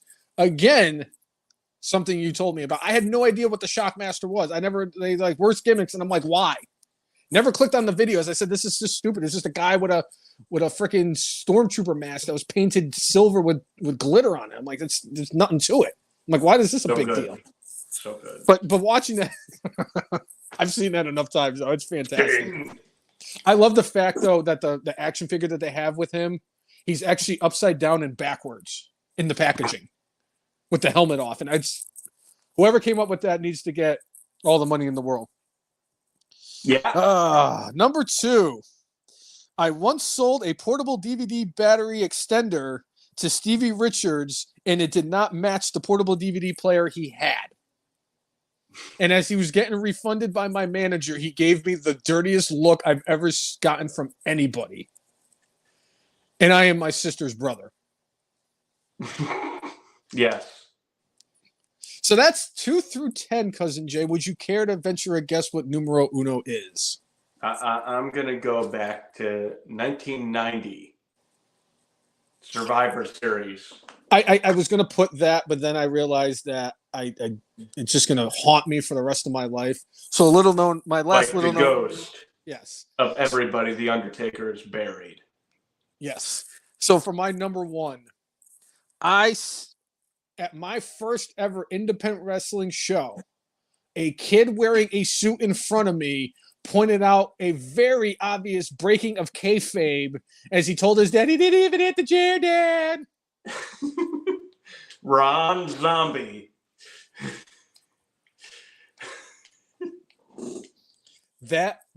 Those words will never, ever leave my brain because the tone and everything was exactly how the kid said it. I will never, because it was ever. Ron Zombie sold that falling on the chair like your uncle does when you're wrestling him when you're 4. That's what it looked like. Like, really? I could have sold that better. And I don't sell shit like Samoa Joe sells Samoan cookies. Shawn Michaels sells Hulk Hogan. Hulk Hogan. SummerSlam 2005. The Rock selling a stunner. Yes. But yeah, that was my brainless facts. And yes, I was, and I'll mention as an honorable mention, yes, I was supposed to go and see The Undertaker's debut at Survivor Series 1990. But I got myself so excited about going to the show, jumping around like an asshole, I made myself sick and missed the show. Sad. But at least I got to see Matt Taven's first career match. Not The Undertaker, but at least it's Matt Taven. Yeah. But that's my top 10. Yeah. I guess that means there's only one thing. Well, one more thing before there's the one thing left. One thing, and Definitely then the other. Just one thing. Yes. It is time for our good, our bad, and our brainless. Yeah. All right, Cousin Jay, what do you got for your good this week? Well, I just have to, as much as I like to be super specific about things, and I don't like putting a general thing out there, I have to go with the health of the wrestling industry based off of what we saw at the Royal Rumble. We didn't have to have a legend appear.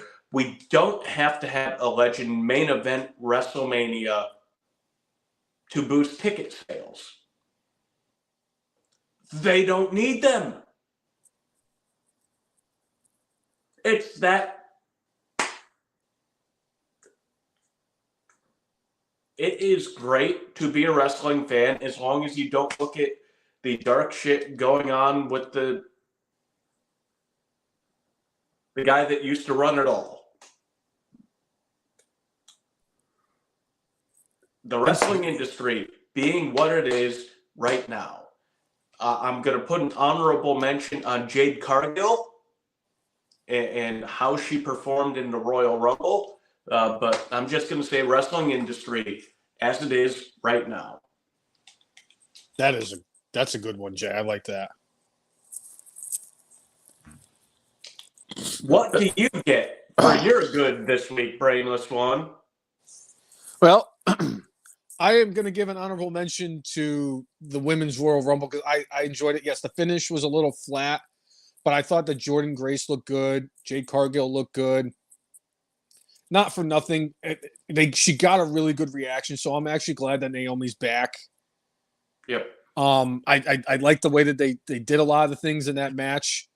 But my good for this week is R-Truth. Effing Mark's Hall of Famer R-Truth. My bad. I anytime he's on my TV, he's got a really good chance of getting my good every single week. I still laugh thinking about him with the giant plate of jelly rolls after Jelly Roll was actually at Raw. As he's getting into the spooky pals. I have enjoyed R-Truth. Like I said, when his music hit during the Women's Royal Rumble, I laughed so hard because I said he's gonna do something. It's R-Truth. He has to do something that R-Truth would do. So I was like, yeah, I'm like, this is great. So R-Truth gets my good for this week. What do you got for your bad? There are a lot of things that were bad in this week. There are a lot of things that were brainless in this week. I gotta go with, Jannetty not only losing at least one leg, he found out that his sister passed away. And as much as he made a whole bunch of bad decisions in his life that have probably led to the leg amputation. Yep. It's no bueno. I hope. I mean, based off of what we saw in Dark Side of the Ring last year, it does not seem like he's got his crap together.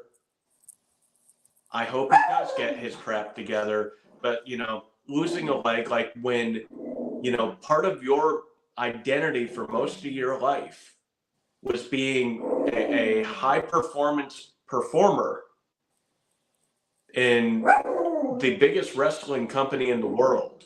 Yeah. And now you can't walk on your own, or you can't walk without assistance. And it all comes crashing down like this. So that is my bad for this week. Marty Jannetty and the stuff he is dealing with. How about you, Brainless One? I'm going with CM Punk's injury. It's just horrible timing. I'm not, it sucks because they had so many plans. If he was supposed to win the Royal Rumble, because I am convinced that he was supposed to win the Royal Rumble now. But, his injury, it sucks. It couldn't have happened at a worse time. Puts a giant damper in the plans for WrestleMania. I was excited for him and Seth Rollins in one of the main events at WrestleMania. Honest to goodness, it just sucks. I'm glad he had the mental awareness to call the audible to have Cody Rhodes win the Rumble. And I really hope that was supposed to be the backup plan in case he, in case something happened, if he got hurt or something. So I'm glad that he had the mental awareness to make that decision. And I'm glad for Cody Rhodes. It just sucks for CM Punk that he's going to be out till SummerSlam. Yeah. What do you got for Brain? I'm curious because I bet you we're going to differentiate on Brainless. But I need to know. Did Vince McMahon get your Brainless this week? No. Oh. No. Johnny Ace gets my Brainless this week. Yes. Don't try to play the victim here. Was Vince your superior? Sure. You're a human being capable of having principles, saying no. Well, he was offering it to me, and I didn't have people power to say no. Are you effing kidding me?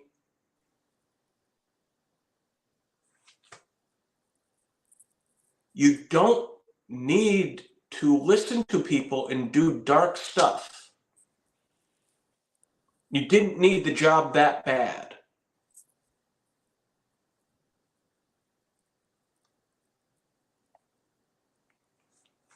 I'm beyond disgusted. Same.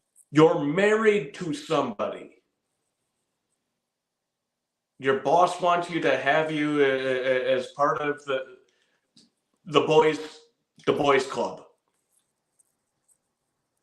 Yeah.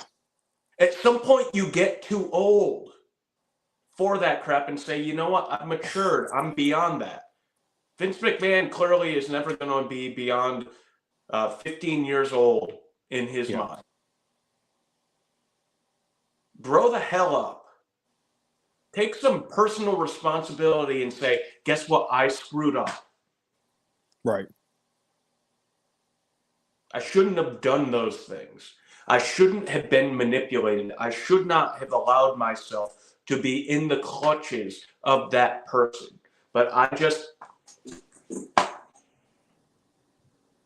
You know, one of the things I've talked about a lot on this show is people being unrepentant about the shit that they've done.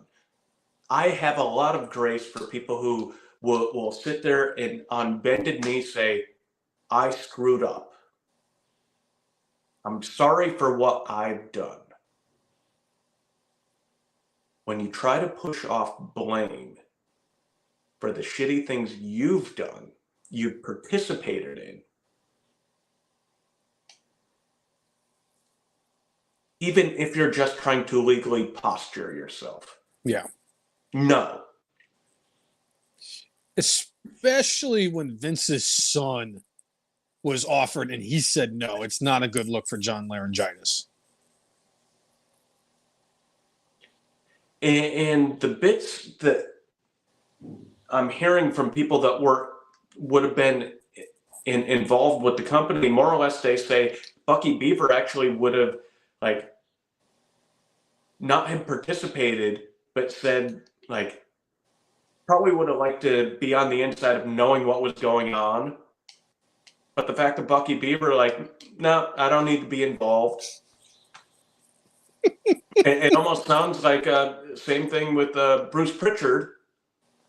As far as it sounds like his wife would tell him, no, I don't want you doing that stuff. And he would have obeyed her. That's all you had to do, John Laurinaitis. Just be faithful for your wife. Yeah. To your wife. Absolutely despicable that you're trying to put yourself in the same shoes as somebody who is taken advantage of, groomed, allegedly raped multiple times, and played off as a sexual toy, like a freaking cat with the mouse dangling on the string. Absolutely disgusting and despicable. Yeah. You are my brainless John Laurinaitis. I like to agree with him, Johnny Ace, but unfortunately, wrong. You ready for this one? You're going to be surprised about this one. All right. My brainless for this week is the Young Bucks. I am continuing on my path to make sure the Bucks either get bad and brainless every single week until I forget, or unless something actually. I had to do it this week just because if CM Punk was supposed to win the Royal Rumble, it's because the Buckaroos were upset because they couldn't just play with their friends and they actually had a real star and they got him fired. And CM Punk was going to be main eventing WrestleMania. And him and Cody Rhodes were the last two in the Royal Rumble. And where are the Bucky boys? Well, they're playing dress up and looking like villains from the 1940s in the black and white films. As one is the two spies. That's what they look like, the two spies with douchey Vince mustaches and just a face I just want to take my knee and drive right into their skull. Yeah. They will continue to get. I cannot by any means stand those dudes. I don't even know. Were they even on TV this week? Does anybody actually waste their brain power and actually watch AEW every single week? Were they on Rampage for like a half a second? Did they cut a stupid promo? Did they super kick like half the roster? Did they do anything on TV? If not, I'm still going to give him my brainless. But Johnny Ace does get my honorable mention for that. Tiffany Stratton just showed up on SmackDown. Ooh. Yeah. Interesting. Yeah. She's another one I like. She's got a lot of potential. She's got a very bright future in WWE. Good for her. Yeah. Well, anyway, if you like what you've seen, whether you're a first-time watcher or a continuous fan, make sure you like us on Facebook, follow us on Twitter, X, follow us on the Gram, and subscribe to us on YouTube at the letter T, the letter H, the letter E, the letter F, the letter N, MARKS. Thank you, Cousin Jay, for putting that print in front of me so I know what I'm reading. Yeah. So I know how to spell the name of our podcast. Yeah. If you like, follow, and subscribe to us, we will do the same back. That has always been our mantra. And make sure you set up notifications so that when we go live, whether it's on the Facebooks, whether it's on X, or whether it's on the YouTubes, you will be notified that we are live, and you could join in the conversation talking about our favorite sport we all love to hate. New York Jets wrestling. football. Yeah. And make sure you give us a subscribe over there on Spotify, and you can take the podcast on the road with you wherever you may go. And yeah, I think that's it. Nothing left to talk about. Anywhere you go, I'll follow you there. Sorry, I had to do Jim Blossoms. No, I'm pretty sure that is everything, Cousin Jay. There is absolutely. There's nothing left. Not a single thing. Not a single thing. Hello, Curtis Axel, FM Marks Hall of Famer. I just want you to know that in the words of our former president, the Angry Cheeto, when you did not show up at last week's Royal Rumble, I was sad. Sad. I'm sorry, Brainless One, but I wasn't picked to be in the Royal Rumble because Triple H said that it was not a good idea. But why is that, Curtis Axel? Because is it because you're not talented enough to be in the Rumble, or you're a legend that shouldn't have to be there? No, Brainless One. He explained to me that if I had been in the Rumble last Saturday, then today on January. February 2nd, it's Groundhog Day. On Happy Ned Ryerson Day, and an astonishing 3,295 days, I, Curtis Axel, would not still be alive in the 2015 Royal Rumble, but I am for 3,295 days still alive in the 2015 Royal Rumble.